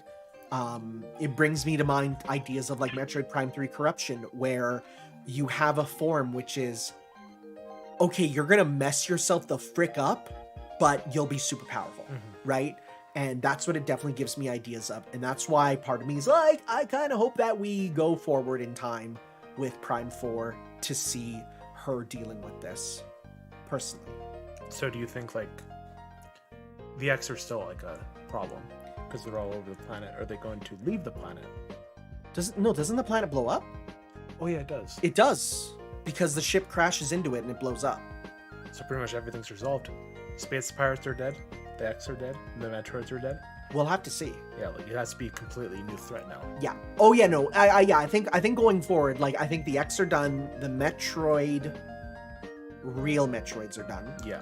Because I mean, that's the way Prime handles it. Is they're like, oh yeah, these are just like mutant, weird, not real ones that we had, and so it's like they don't count. The Galactic Federation being like the big bad next would be cool. Yeah. Oh yeah, that makes sense. Now that sounds like this like unstoppable thing the Federation. Well, remember the Federation wanted I wonder if to it's use... going to like start like warping her mind too. Yeah. Well, remember the Federation wanted to use Samus. Wanted to use the Metroids, right? They wanted to use them for war. That's why they're breeding them. For her. Now they're so yeah. Okay. The like honestly, what Ravenbeak wanted is the same thing as what the Federation wants, which is, yo, we can use the Metroids to take over everything. Yeah. It's the same thing. Mm-hmm. Yeah. Yeah, there's stuff about, yeah, the idea that the X are absolutely intelligent. Right? That's what we kind of realized by the end here. It's like, because one of the first lines that Samus says in Fusion is, the X are mindless creatures that are just powerful and horrible, right? But this is proving, no, they think, right? And they'll, like, what's their goal? Yeah. Pull up the Chozo archives. Don't pull up the enemy rewards, because I don't want those spoiled yet. Oh, I've already seen them all. I've seen the first 3. The Zero Mission one, the Samus Returns, and the Super. I haven't seen the last 3, though. Okay. I'm talking about the archives, not the ending. Oh, rewards. okay. No. You're not talking about the 100%, like when you 100% an area. Yeah, those ones I want you to pull up. Okay, those are called the Chozo archives. Chozo Archives Dread.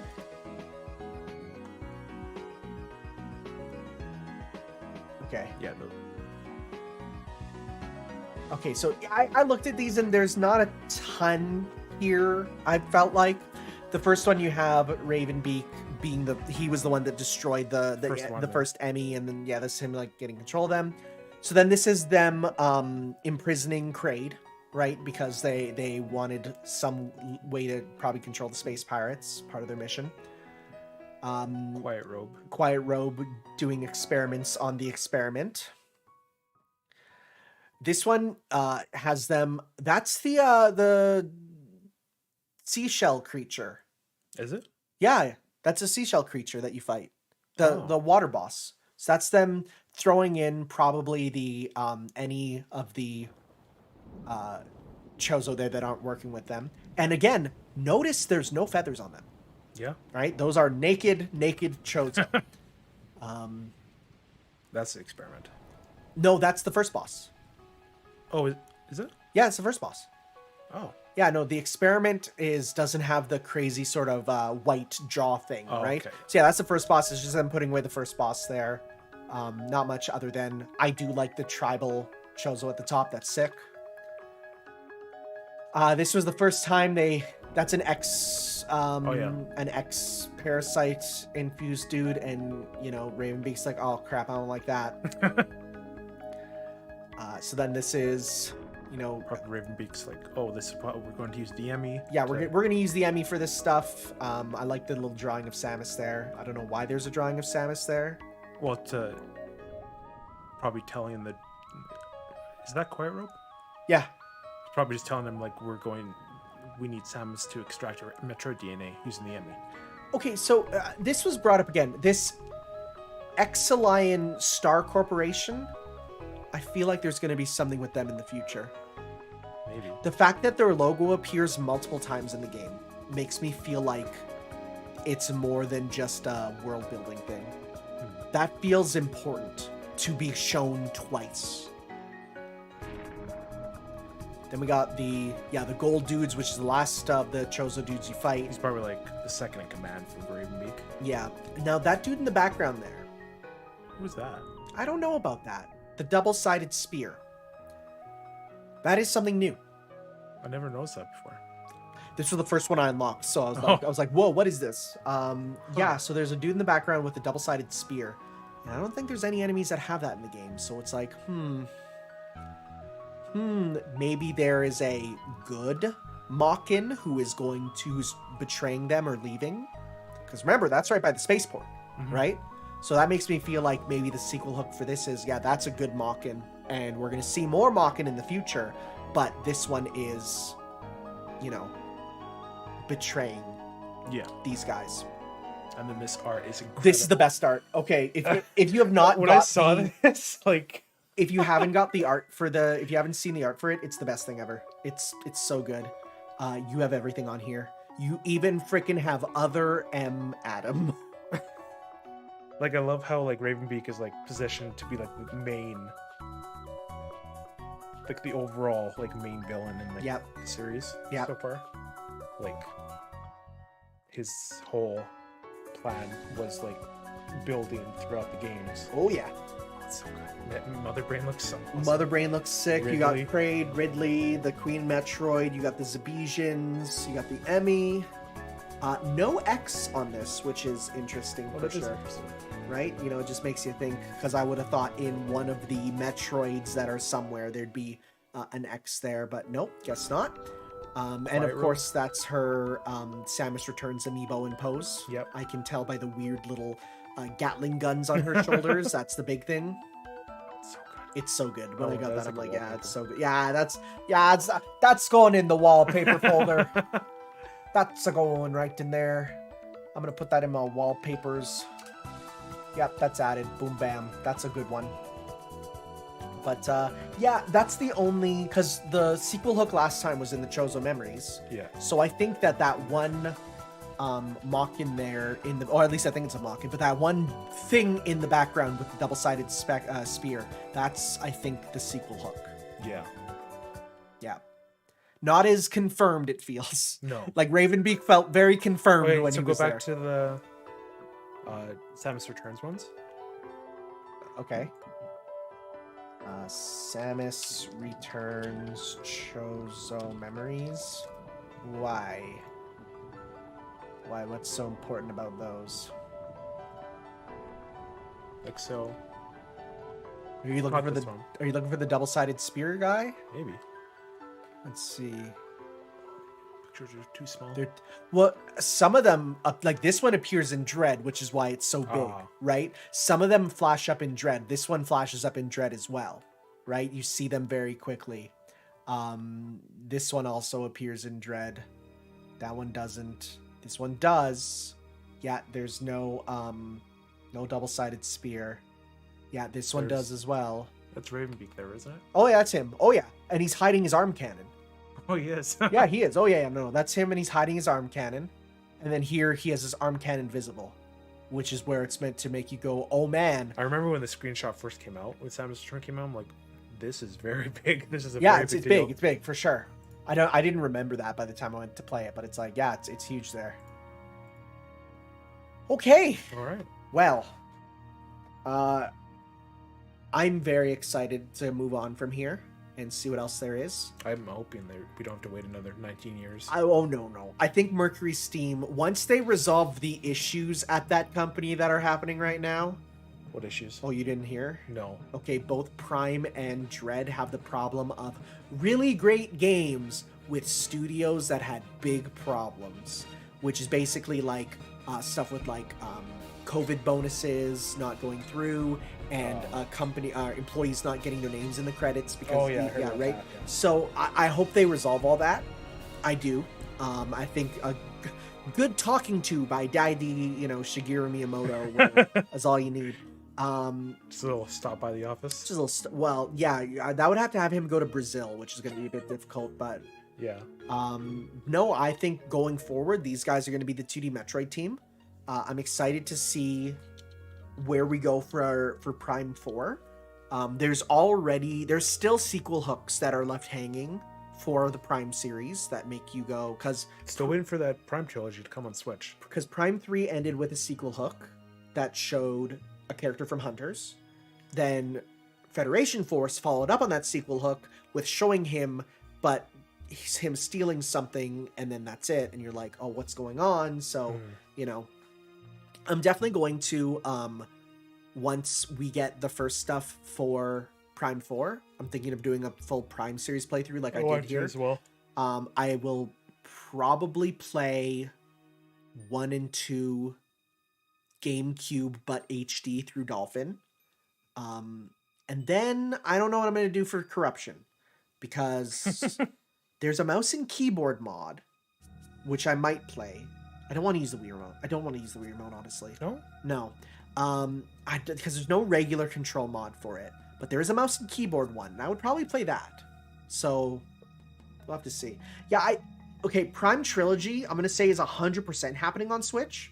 It's literally just... Probably ready at this point. Oh, no, I think it's ready. I think it's just they didn't want to eat the sales of Dread. Yeah. So I bet you what it's going to be is it's going to be when we get the trailer for Prime 4, it's going to be, check out Prime 4, and if you want to learn the history of Metroid Prime, get this out in a month. right? Yeah. So it's going to be first trailer for Prime 4 will make it be a year off, and then you can play Prime Trilogy. All I hope is that they fix the stupid thing with Prime Trilogy and unlocking items. What's that? Basically, Prime Trilogy and 3 Corruption had a system where to get special items in the game, you had to use the Wii messaging system to message friends and give them friend coupons, which can be used to unlock content.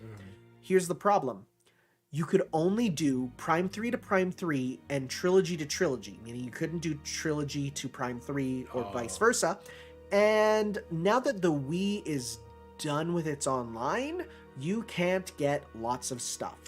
Some of which is probably gonna happen. Well, yeah, and some of it's the fun stuff, like, oh, sorry, did you want to use the fusion suit in Prime 1? You can? Dude, that's been in since Metroid Prime on the GameCube. Wow. They released on the same day. Prime 1 and Fusion did. Yeah. And so you could, in the original, you would just use the Game Boy Advance link cable and you would get it. So then they made it be the friend token system, which you needed friends with the game to use and can't even get now. Limited run of the Prime Trilogy 60. Oh, it's going to be 60. It's going to be 60. It's worth 60. Yeah. It's absolutely worth 60. Yeah.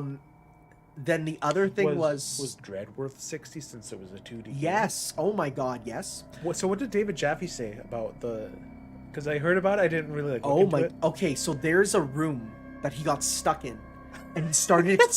He got stuck and he started exploding. And it's a very early room. Yeah, I know the room. And so he got stuck there and he's like, this is the problem with Japanese game design. They don't know how to make a good game. I am David Jaffe and I have worked on God of War and I will tell you why this is a badly designed room. You expect me to shoot every single wall? That is not good game design.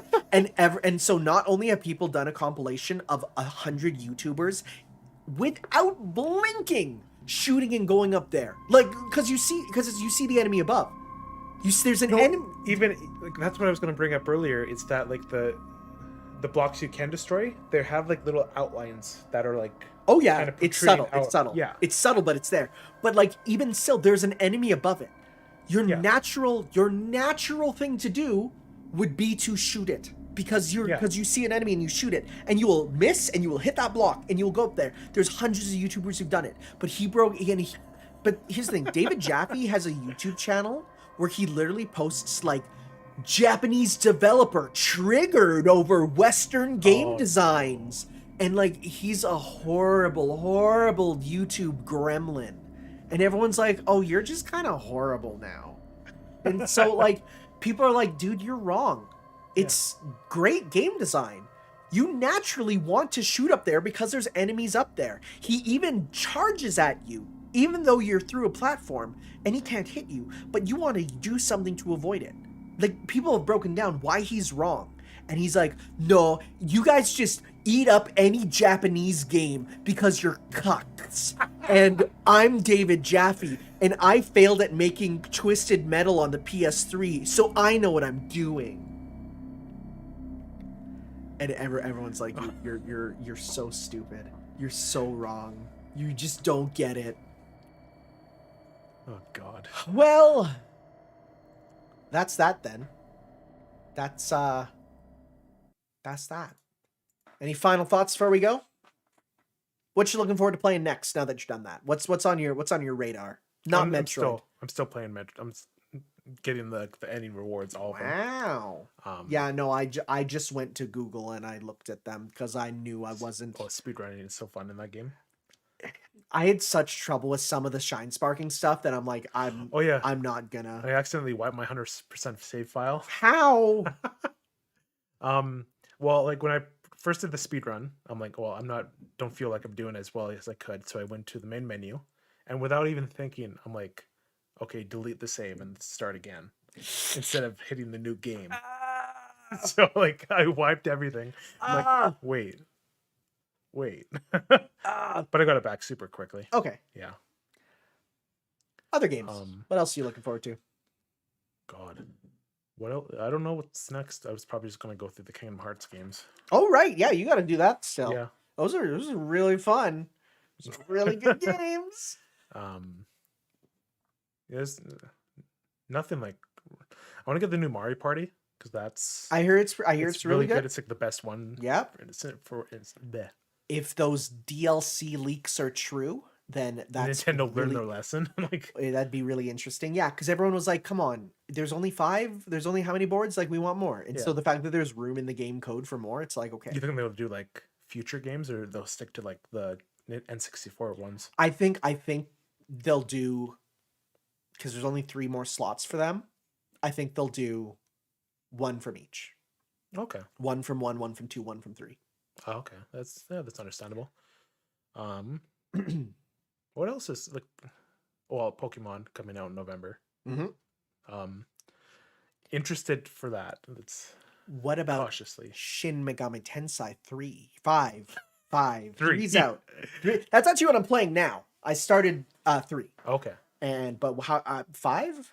I don't know. Okay. I don't know. Maybe. I'm excited for that. Oh yeah. Although I have to play 3 first. It's not Persona, so it's bad. Ooh. Yeah, not enough underage girls to date. God, yeah. What else? Gonna play my Switch. Oh, the Animal Crossing stuff. That's probably gonna eat up like an entire dude. month. It's what time is it? We're almost in time for Halloween night on Animal Crossing. Yeah, gotta get on that. Gotta do that. Yeah, that's gonna end the expansion, which is pre-ordered. Oh God, can't wait for that. It's gonna be good. Yeah. Okay. Well, thank you all for listening. I will get this edited up as a VOD for if you missed parts. Thankfully, it shouldn't take too long with me being able to edit straight on YouTube now. Alice, I think they showed Alice in SMT5. She's in, and she looks great. Her model is amazing. So that's pretty cool. But yeah. Cool. All right. Thank you all for watching. Listening. Watch. Well, no. They were watching because it's a video, right? Well, it's not like a dynamic video. Yeah, not really. Yeah. So, we'll do more of these in the future probably because these are nice. Whenever hey, if you want to talk about Kingdom Hearts once you beat those games, I will talk your ear off about that. Here. Oh yeah, I guess we can just do it anyway. Oh yeah, we can do it over the internet. We'll see. All right, guys. Thank you all for watching. We'll see you later. Bye.